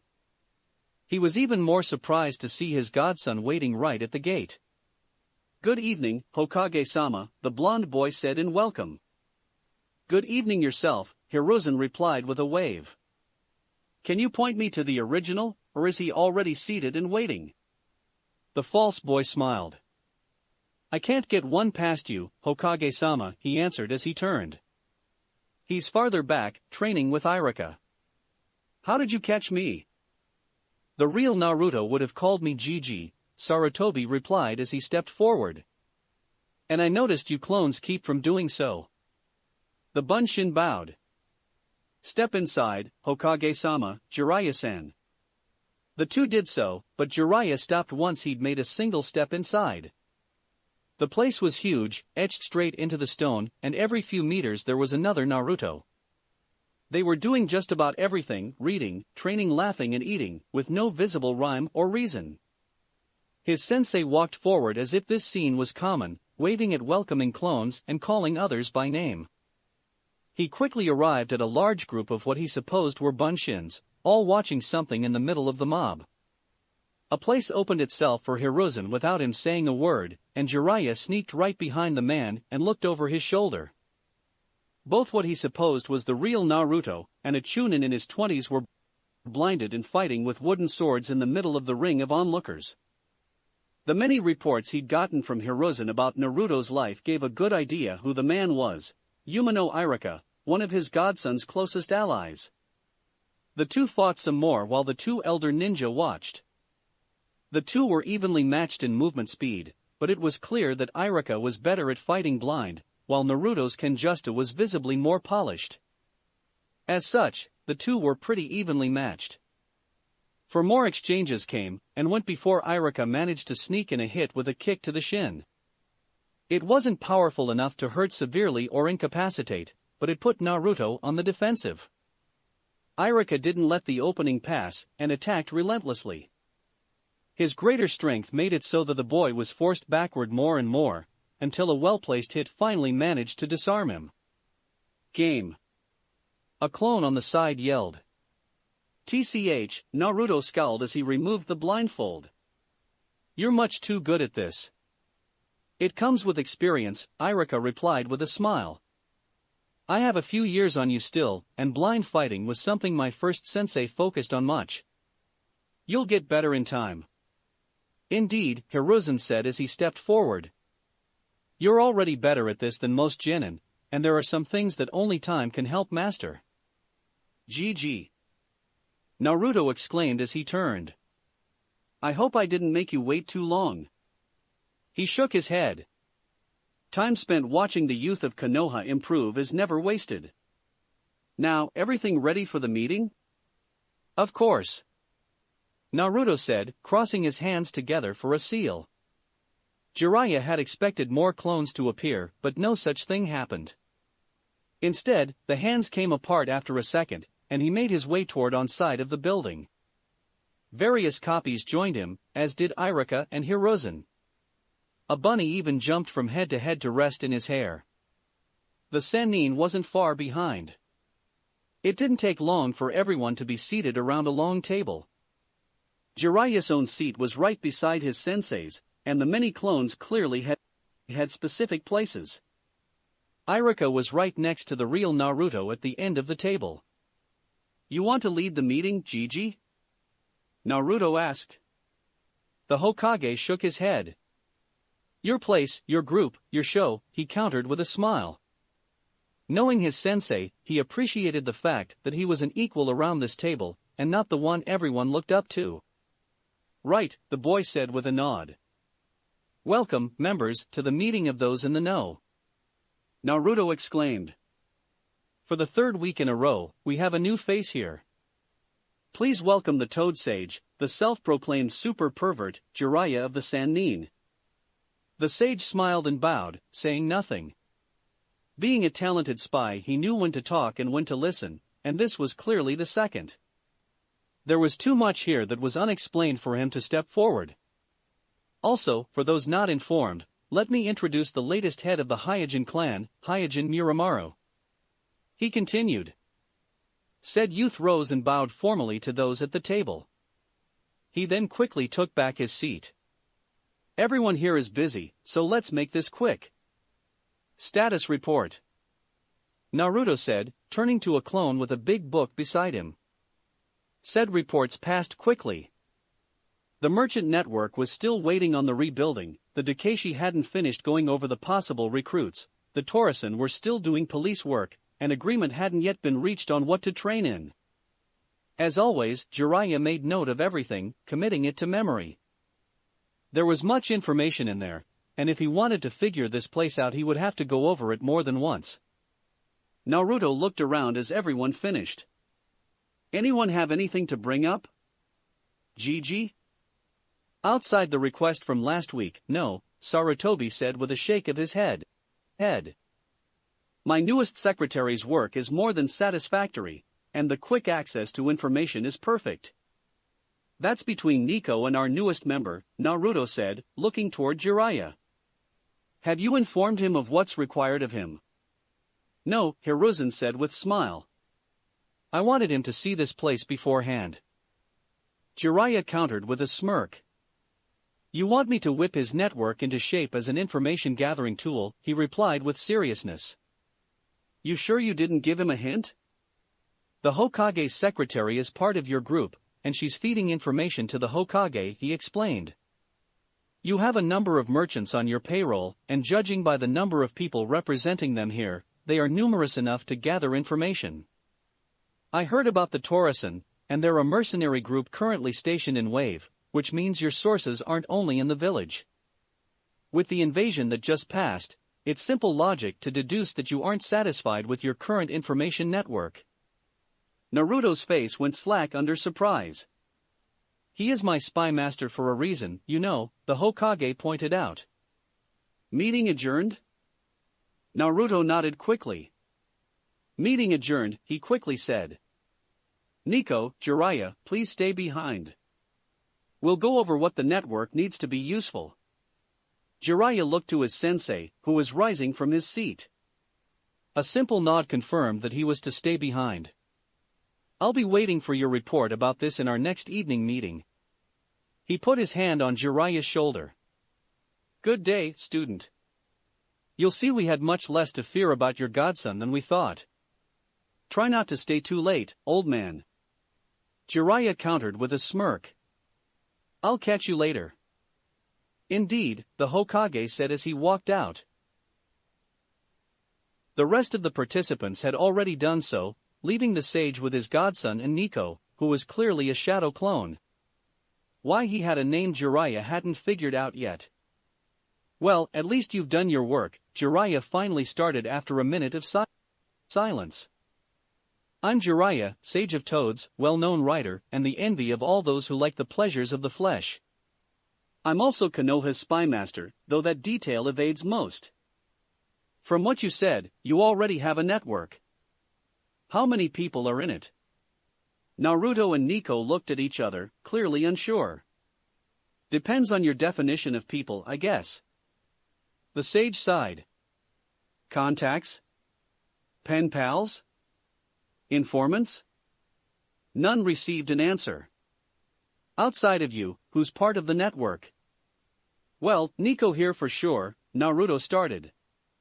The Sannin shook his head. Clones don't count. That means. Naruto answered. Gigi and Iruka. And you I suppose, he quickly added. Jiraiya scowled, he was clearly missing something. You mean that every one of your contacts is a clone? Naruto nodded. That was going to be the shortest lasting spy ring in the history of man. Why? The sage asked. Why not? Shadow clones are easy to make, have great communication, and can use techniques. They're perfect for such things. And how long can you maintain a clone, brat? Jiraiya replied, starting to get irritated. Naruto looked at Nico again. The record's what, 140 days? The clone nodded. Yes. The first big training group. They've taken hits, but most council members are from that generation. What? Jiraiya roared, rising from his chair. You mean, that Miramara boy? Clone, Naruto pointed out. The Genin girl? Clone, Nico countered. The ANBU member? Jiraiya said, clearly grasping at straws. His jaw was hanging wide in surprise by now. Clone, the two Narutos chorused in a sing-song voice. The Sannin fell back into his chair. And including clones, how many contacts do you have?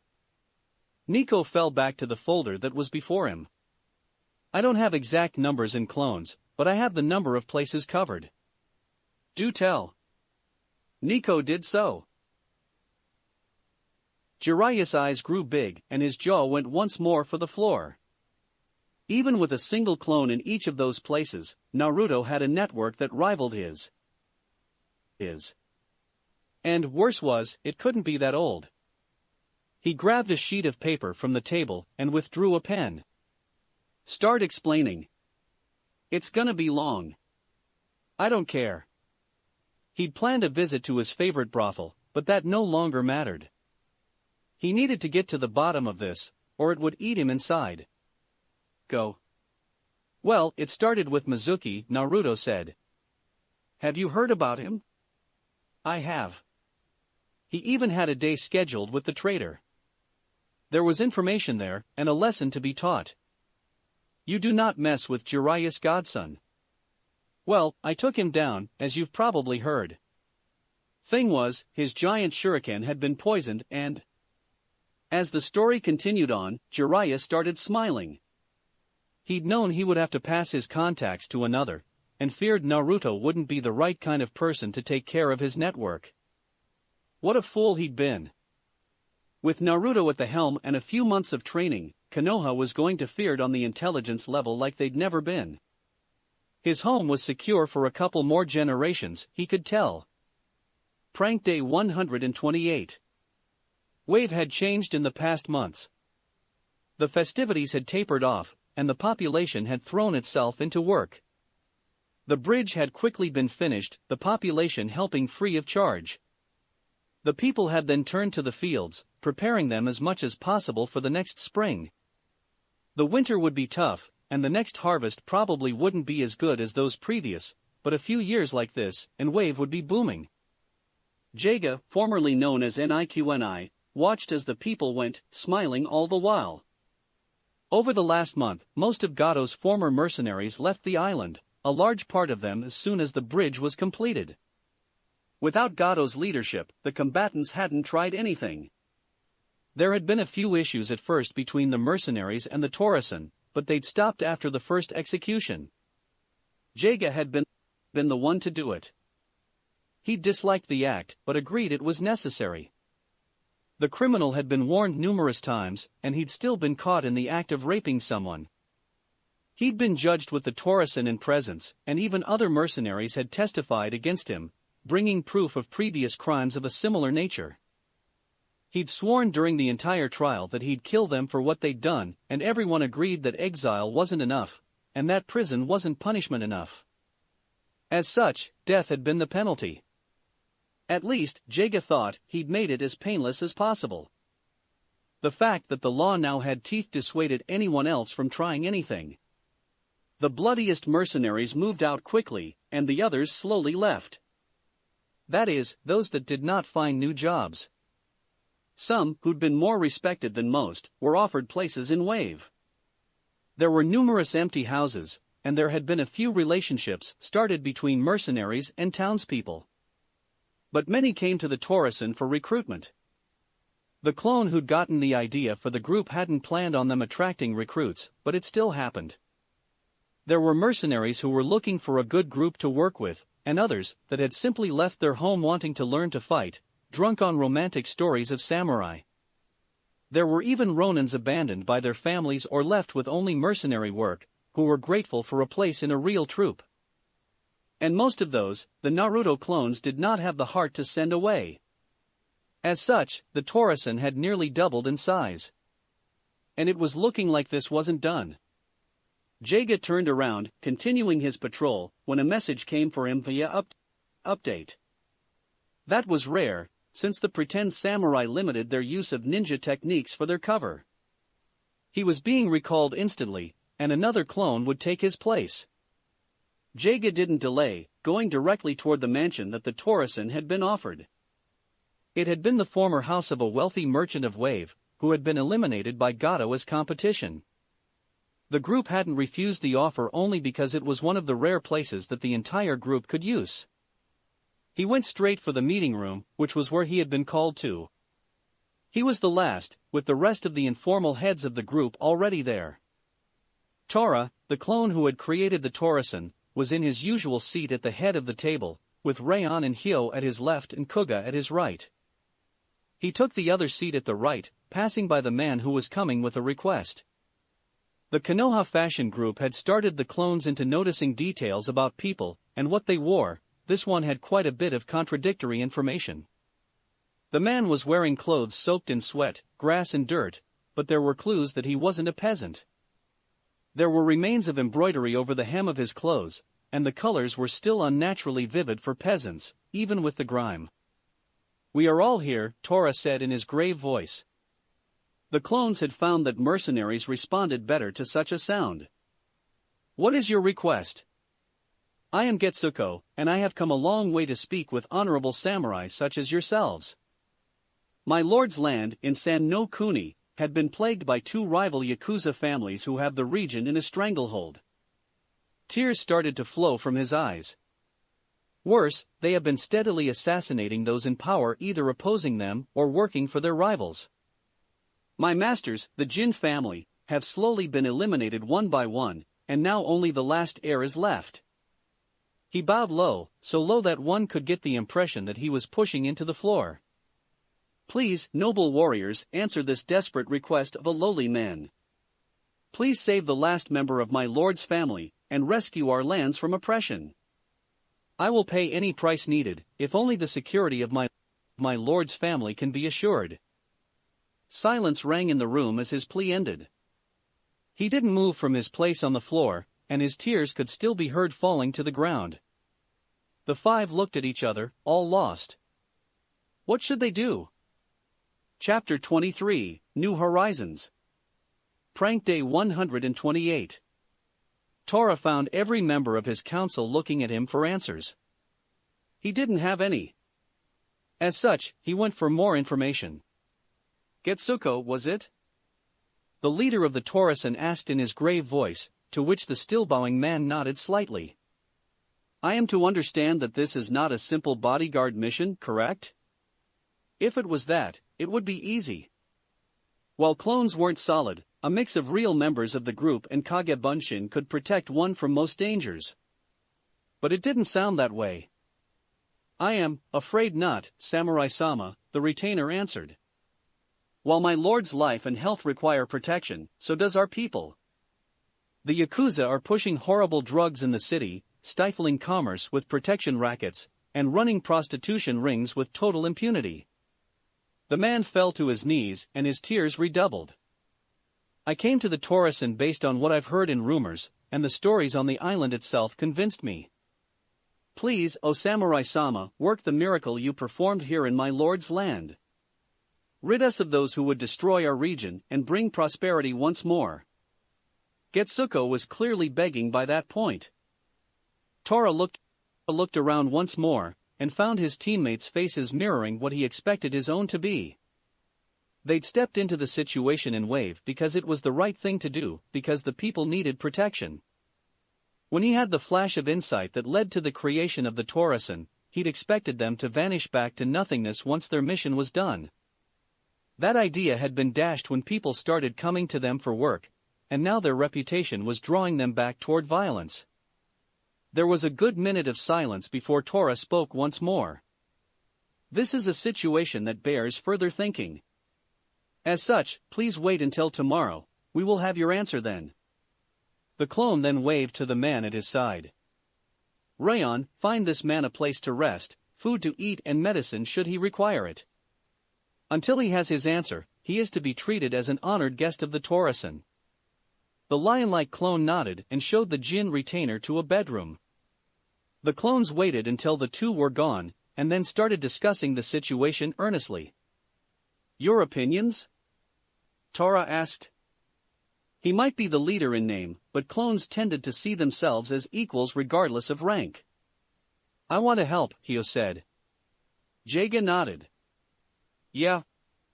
You created the Torasan for a situation like this, so it seems wrong to ignore this request. Koga gave a thumbs up in agreement. Send the request up. I'm sure we'll get the okay, but the real Naruto will want to be informed. Tora thought for a moment. Any point against? What about Wave? Between our original numbers and the people we recruited, we could leave with 3/4 of the Torasan, and still have enough people to police the city, Hyo pointed out. And that's not saying we couldn't add more recruits. He made air quotes. If we needed to. Fact is, Wave doesn't need us that much any longer, Jaga added. If we leave enough people behind just in case of an emergency, we can easily have most of the group move out without issue. Everyone is in agreement, then? The advisors nodded. I'm sending it up with all this information, then, and asking for a response before tomorrow. They nodded again.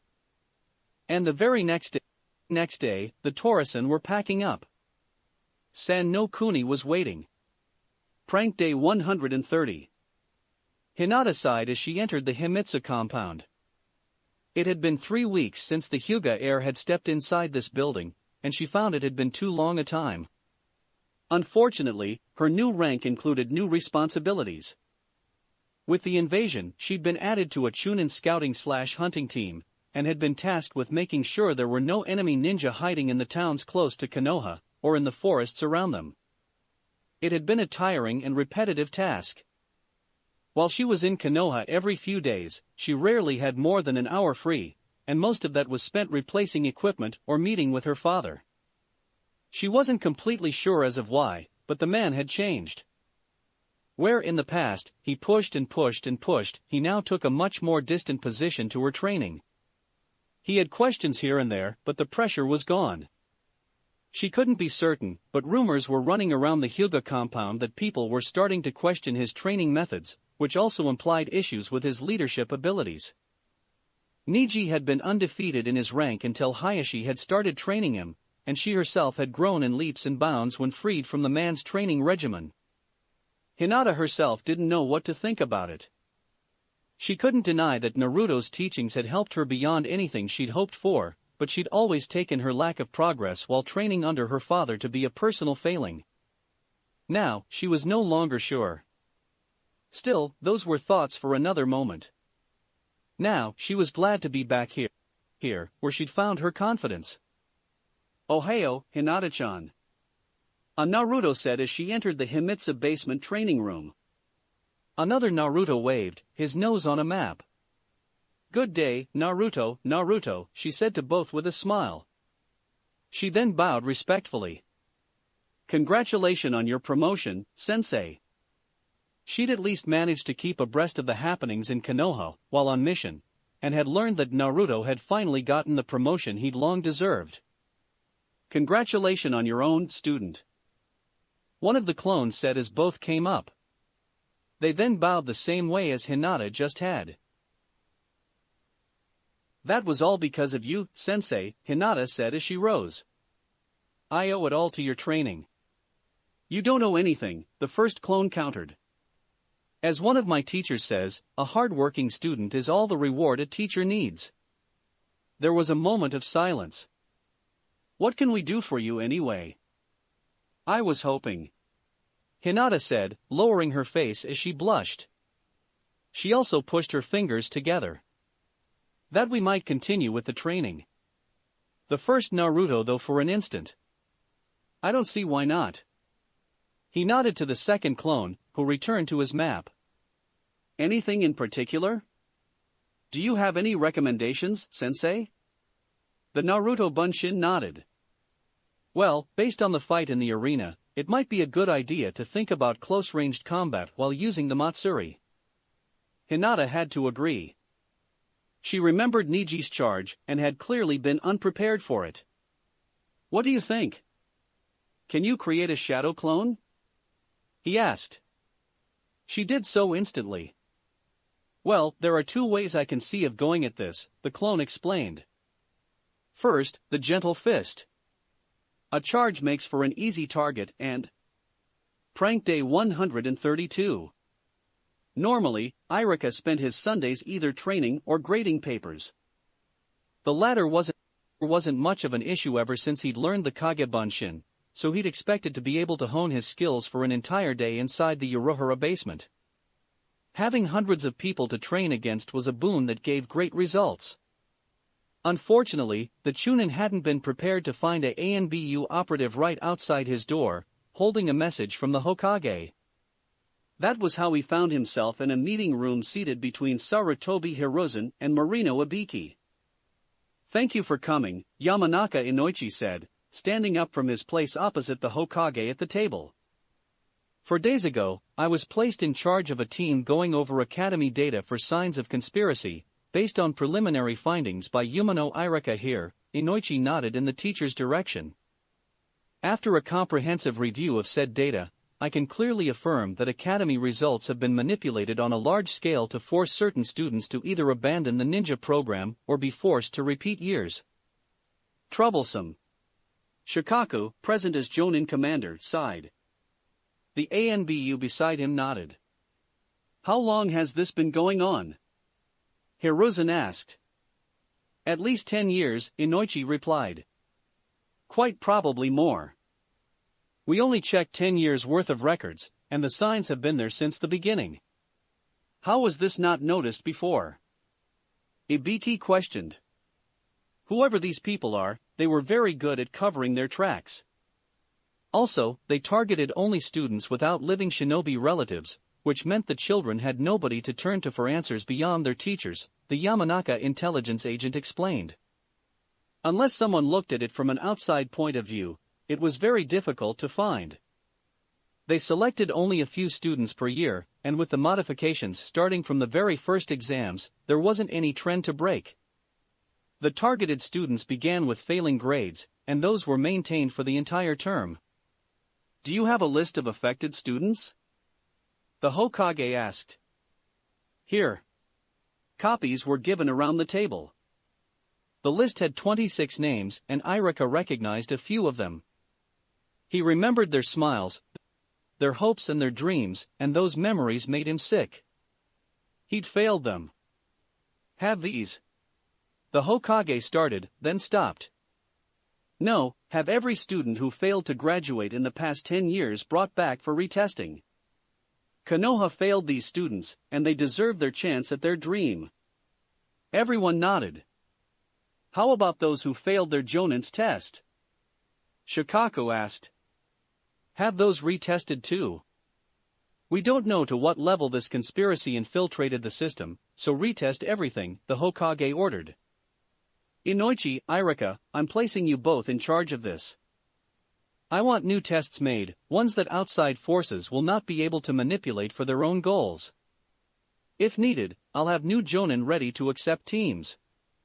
There is one issue with your orders, Hokage-sama, Inoichi interrupted. He then handed the village leader a sheet of paper. Please read.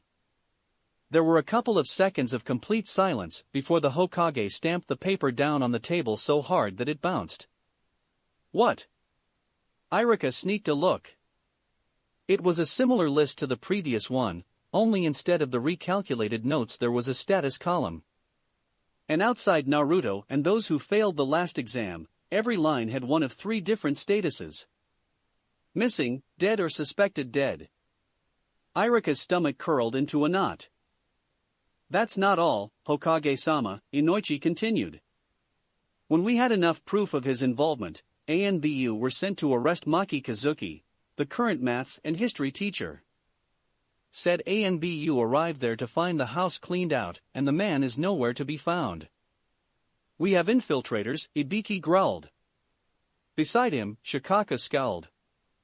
The Hokage rose, and when he did his face was blank as a steel shutter. Anbu guards, before me. Said 3 ninja appeared bowing on the other side of the table. Iruka, my secretary if you will. The Chunin quickly complied, returning with what he knew was a Naruto clone. Iruka returned with Tsuya just as the Hokage finished relaying orders to Marino Ibiki. Your will, Hokage-sama? She asked. Please have these sent out. Be careful not to miss anything. The clone grabbed the papers she was handed and quickly made her way out. Inoichi, here are your orders, Hiruzen continued. You are to personally interrogate every member of the team that went over the academy data, along with everyone linked to this investigation. I want that leak found. The Yamanaka nodded.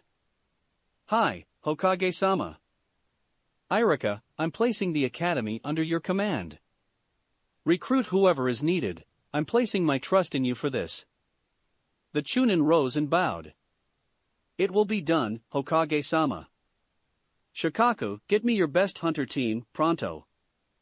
I want Maki Kazuki found, and I want him yesterday. The Jonin commander simply bowed. Wolf, the Anbu are yours to review. I want Konoha's special forces to be cleared of all suspicion and any infiltrator found. Work with Inoichi on this. Hi, Hokage-sama. The village leader looked around. This goes without saying, but this entire investigation is now an S-ranked secret. There will be no discussion of these matters outside those already involved and present here, understood? Hi, Hokage-sama. All ninja replied in chorus. You have your orders, all. Meeting adjourned. Hiruzen said, turning toward the door. I expect quick results from you all. He then walked out the door, and the room quickly emptied after him. Prank Day 138. Saki. couldn't help but look around as she entered her apartment. She felt watched, and from multiple directions. And she hated that feeling. She suspected it had to do with the recent overhaul in the ANBU core.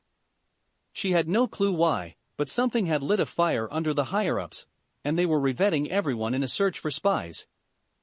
She'd even passed a day in torture and interrogation, being examined by a Yamanaka after they asked for volunteers. She didn't have anything to hide. There were, however, those that had refused such measures, and that meant everyone was looking over their shoulders, wondering. She was glad she had a week's vacation incoming, as going to work had become a painful chore, even worse than it usually was on her team. Hopefully, whatever was happening would pass by the time she came back on the clock. Then she stepped into her bedroom and froze. Someone had gotten inside her room. A quick glance to the side revealed that the warding seals hadn't activated, but her carpet clearly indicated someone had stepped into her room. She'd made sure this morning, as she did every morning, to place her carpet in such a way that anyone stepping on it would disturb its pattern. Maybe it was paranoid of her, but the hazing she'd faced when she'd started in ANBU had stayed with her. A slow look across her room found nothing. All the other tells she used were intact, so either someone had gotten in and out without touching anything other than the carpet, and without affecting the seals, or the intruder was still inside. And there was no reason to take risks. Suitun, Suza Nagar. Saki invoked, water flowing from her hands. She disliked using this technique in her bedroom, as it would take at least an hour to remove the water from everywhere, but better that than be ambushed. An inch of water quickly covered the floor, then the walls and finally the ceiling. Her chakra-filled water found nothing. Bed it was, then. Exit the bed, whoever you are. She ordered. 2 seconds and I drown you where you are. Normally, she wouldn't even give the warning, but cleaning up her mattress afterward would take twice as long as the floor, and she was tired. Her top pillow transformed into a man in a burst of smoke, and he nodded at her. I see your rank is well deserved, he said, as if he wasn't in any danger. What do you want? She recognized him instantly. He was one of those commonly known as the Dakashi, who'd turned the invasion around. A second's thought made her realize why this person might be here, and she allowed herself to hope. The man withdrew a scroll from a side pouch. Aokusaki, correct?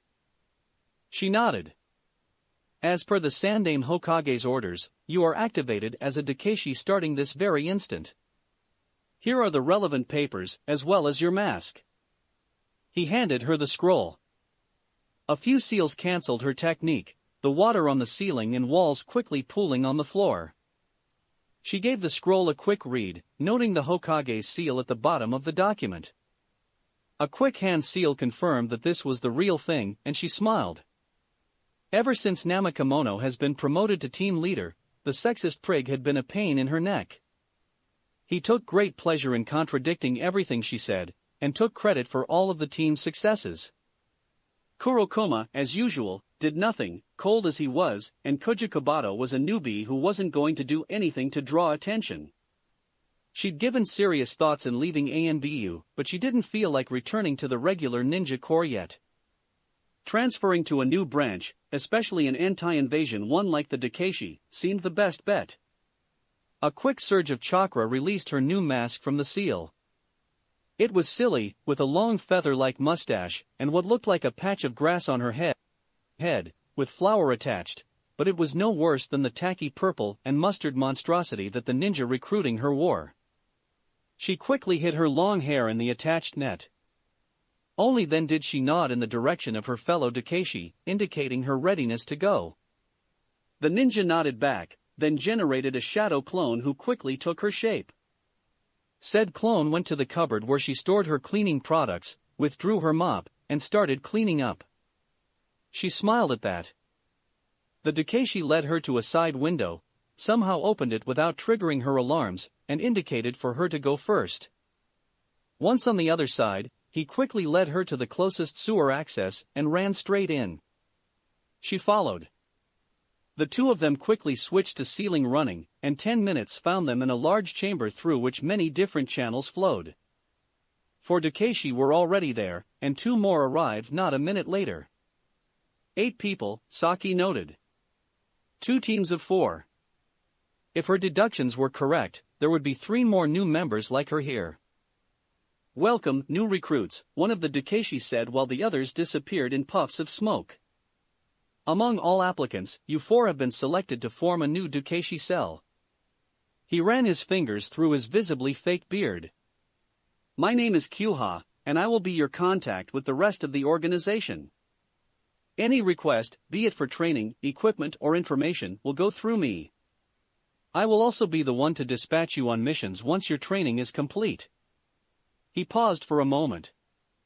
Since all of you are already proficient in the basics, we will first be focusing on the 2 main techniques you will need as Dakashi, the Kage Bunshin and the Kawarimi, Konoha explained.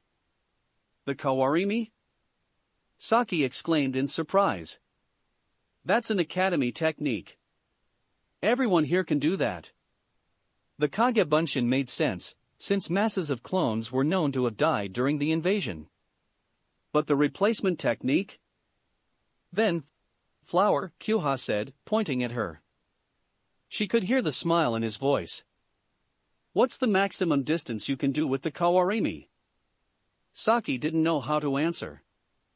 Kawarimi wasn't made for distance, and she'd never used it in that manner. Shunshin was more efficient for those kinds of distances. 100 meters at least, she finally answered. I can do 50 times that, and I'm not the best at distance, the Dakashi pointed out. How about something like this? He disappeared. She didn't even have time to see where he appeared before she was switched against her will. She appeared a couple of feet above the water, easily 20 meters down a side tunnel. Luckily, he'd switched her close to the wall, so she grabbed hold before falling face first into sewer water. A quick shunshin from there, and she was back with the rest. I withdraw my objection, she said clearly. She could see where the ability to switch easily with others could come handy, especially paired with the Kage Bunshin. He'd proven his point. Good, Konoha withdrew a scroll for each new member. Here are the instructions for the Kage Bunshin, read them now. I'll answer any questions you have on the subject. Taicho, another of the new members asked, raising her hand. Saki was surprised to note it was also a woman. Anbu tended to be at least 75% male. Are we always going to be meeting here? One could hear the disgust in her voice. Konoha shook his head. No. This is a temporary meeting place while a permanent one is being built. All Dakashi cells are made to work separately and be as independent as possible to prevent infiltration. As for team leadership, I am not to be considered your leader. Who gives orders will have to be decided among you. I am simply your trainer and contact. Is everyone okay with that? Yes, sir. Every new member answered in chorus. They knew a rhetorical question when they heard one. No sir needed here. You can all call me Konoha, and use whatever nicknames you feel most appropriate between yourselves, he countered. Now, for the Kage Bunshin. The most important aspect of the jutsu is the Prank Day 142. Today, we'll talk about rumors, Jiraya said from his place in the meeting room. Wait a minute. Nico said, looking through his notes. Didn't you say a few days ago that rumors were the least valid source of information? Beside him, the real Naruto nodded. This was their 5th lesson in Spycraft. Unfortunately, Jiraya wasn't the best at keeping an exact schedule. Lessons came whenever he was available. When he did teach, however, the results were always good. The man clearly had a plethora of experiences, and had tips for nearly everything under the sun. He'd even helped the Earth Ninjutsu team by teaching them a few basic Doton techniques. I did. Rumors are clearly what spies should rely on the least, the Sannin explained. However, rumors tend to be the first form of information that is available. Thing is that there are 2 forms of rumors, normal ones and deliberate ones. And finding which one a rumor is can give a lot of insight into its source, and how to react to it. How so? Naruto asked. Let's take a basic example. There's a city with a gold mine, and there's a rumor going through the bars that the gold's running out. What could be the cause of that? Well, the gold might really be running out, Nico pointed out. Of course, Jiraya said with a nod. The miners might not have found anything in a few days, and word of mouth might have spread. What else? Well. Naruto started, then couldn't find something else to add. After a moment of silence, Jiraya finally spoke up. Think about it another way. What could be the impacts of such a rumor? Well, the value of gold might go up, Nico said. He was a former member of the merchant clones, so supply and demand were things he knew well enough about. Miners might start fearing for their jobs, also, Naruto added. The Sannin nodded. Yes, among other things. And those are the main points of a deliberate rumor. That kind of rumor comes up because of an expected result, not out of word of mouth or simple truth. The mine owner might have started that rumor out of simple greed, trying to maximize his profits by artificially raising prices. A rival of the mine owner might have done it to cause panic among his rival's employees. There are dozens of different reasons why such a rumor might have been created, outside the truth itself. Makes it difficult to find out what's really happening, Naruto said. Which is why rumors are the least reliable source of intelligence, Jiraiya reiterated. Added to that is the fact that rumors are fluid and change with time. By the time you hear about it, a rumor might be completely different from what was originally said. Nico wrote something down. Can you give an example? The Sannin smiled. Here's an example I encountered in the past. An artist comes back from an island vacation saying he'll treasure the place always. Someone overhears the words island and treasure, and from there the rumor starts. Now, later down the line, someone replaces treasure with gold, because any good treasure is gold. Another adds pirates into it, because who else but pirates would put their treasure on an island? Of course, Naruto replied, lips curling. Another adds traps, because how else is the treasure still there? Jiraiya continued. The next, piles of corpses to represent everyone who tried and failed. I think you get the point by now. Yes, Nico answered, having noted everything. But I don't see how that's useful. Well, this particular rumor isn't of much interest to Ninja, but you have to remember that every rumor has a grain of truth inside of it, in this case something about an island, the Toad Sage explained. Say the rumor was that a clan would get revenge on the Fire Lord by killing him. A rumor like that would be much more important to follow up on. And how does someone do that? By going back to the source and finding its origin, Jiraiya replied. In the case of a normal rumor, that will be the least modified account, therefore the most valid. In the case of a deliberate rumor, you'll find the person who's trying for something, Naruto continued. Jiraiya grinned. Exactly. Now, you remember the lesson I gave you about body language, tics and liars? Nico nodded, withdrawing a number of pages. Applying that lesson is crucial to reach the truth. Some people might lie, either because they have something to gain or because they shouldn't have heard whatever the rumor is about, and in the case of deliberate rumors the source will try anything to hide its part in it. Noted, Nico said, writing it down. Now, the best way to hear rumors depends on who's doing the searching, Jiraiya continued the lesson. For men, bars are the classic place to go, along with. Naruto nodded along, focusing on the lesson as much as he could. It wasn't the type of thing that interested him, but he needed to learn this. He'd failed once, and the invasion had cost him more than he could bear. With the Torison halfway to San no Kuni, going at civilian speeds, he needed to pick this up as quickly as he could.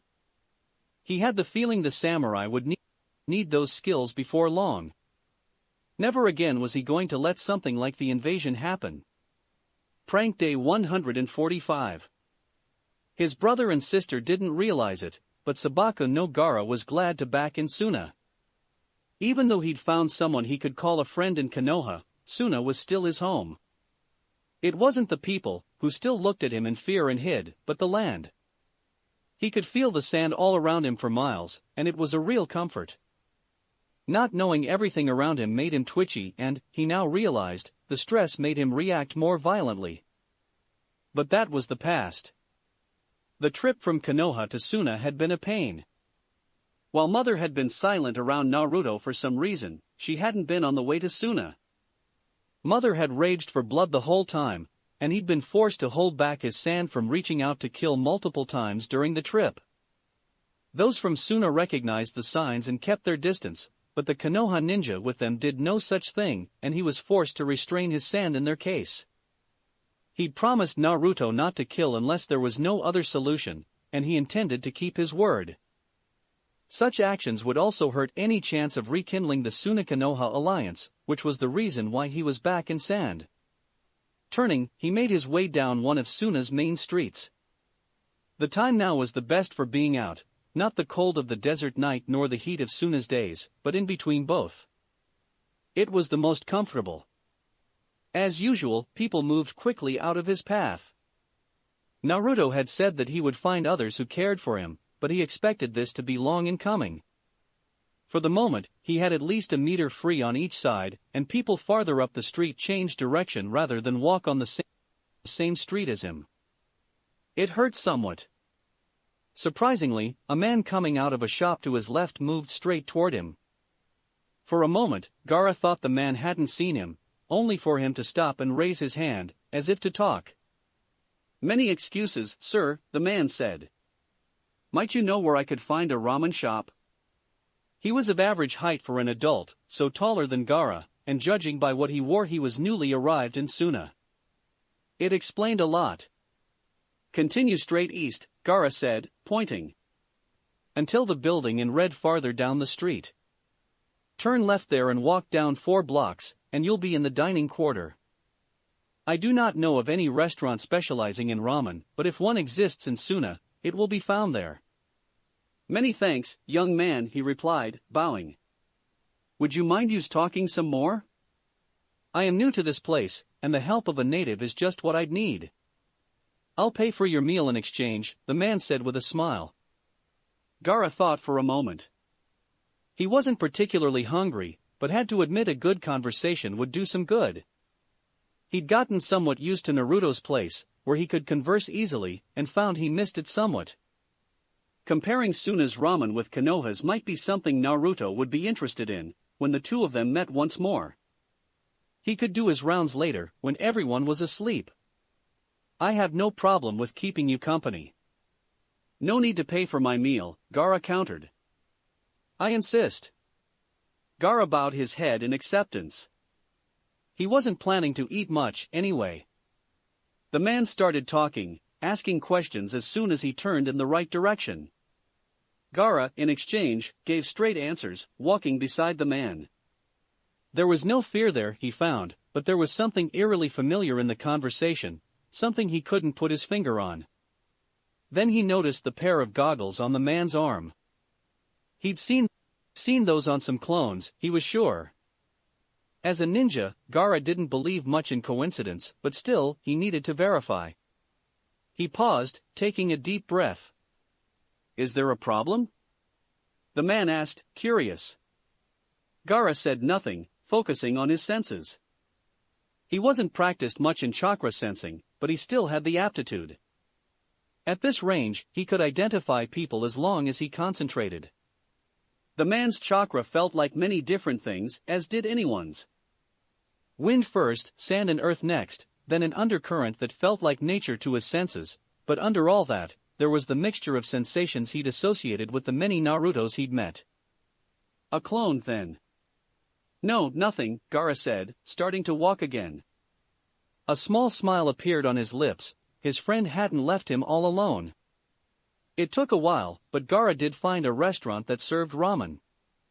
It wasn't a stand like the place Naruto had shown him in Konoha, but it did allow the two of them to have an isolated booth. The pair of them were served very quickly, and Gaara waited until the server was gone before starting with his part of the conversation. "Welcome to Suna, Naruto," was what he said when he finally did. The person opposite him simply smiled at that. How could you tell? I know how you and your clones feel, Naruto, so feeling your chakra was proof enough, Gaara explained. Those goggles on your arm are a big hint, also. Naruto snapped his fingers. You got me. Can I ask what you're doing in Suna? Quite a few things, the clone answered. First was, I was pretty sure you wouldn't mind having someone to talk with.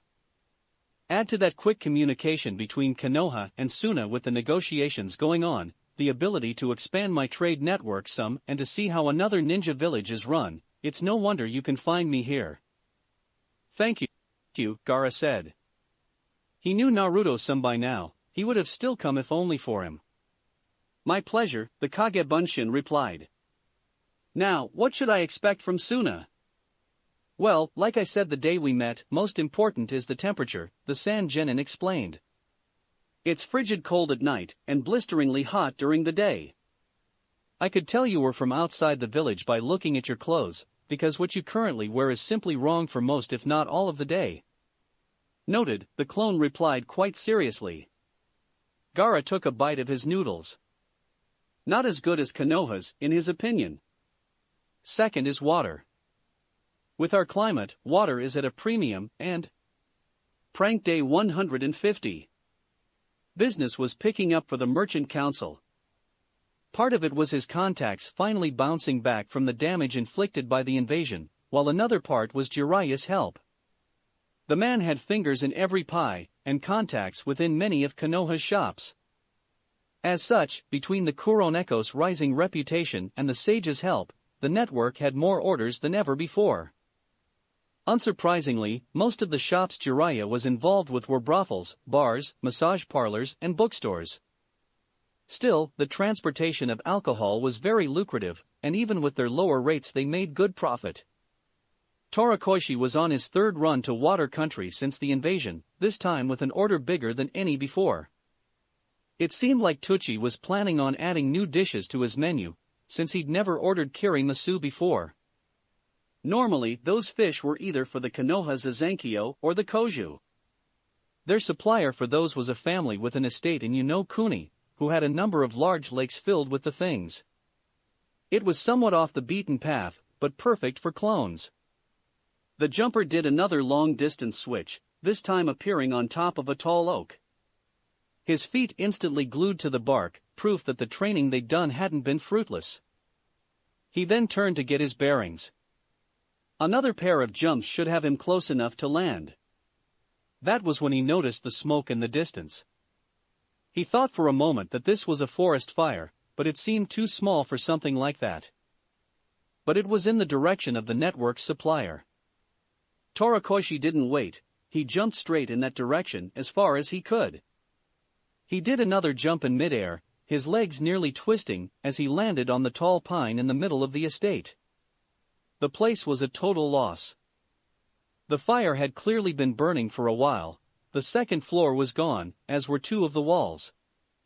Every meter of fence was broken, and the lakes were filled with dead fish lying belly up. Most of the trees on the estate had been uprooted, and the place was silent as the dead. Torikoshi scowled in disgust, and quickly generated 5 more clones. Without a word, they rushed over the scene. Black balls quickly extinguished the flames, only to reveal what had happened there. Their supplier and his wife were dead.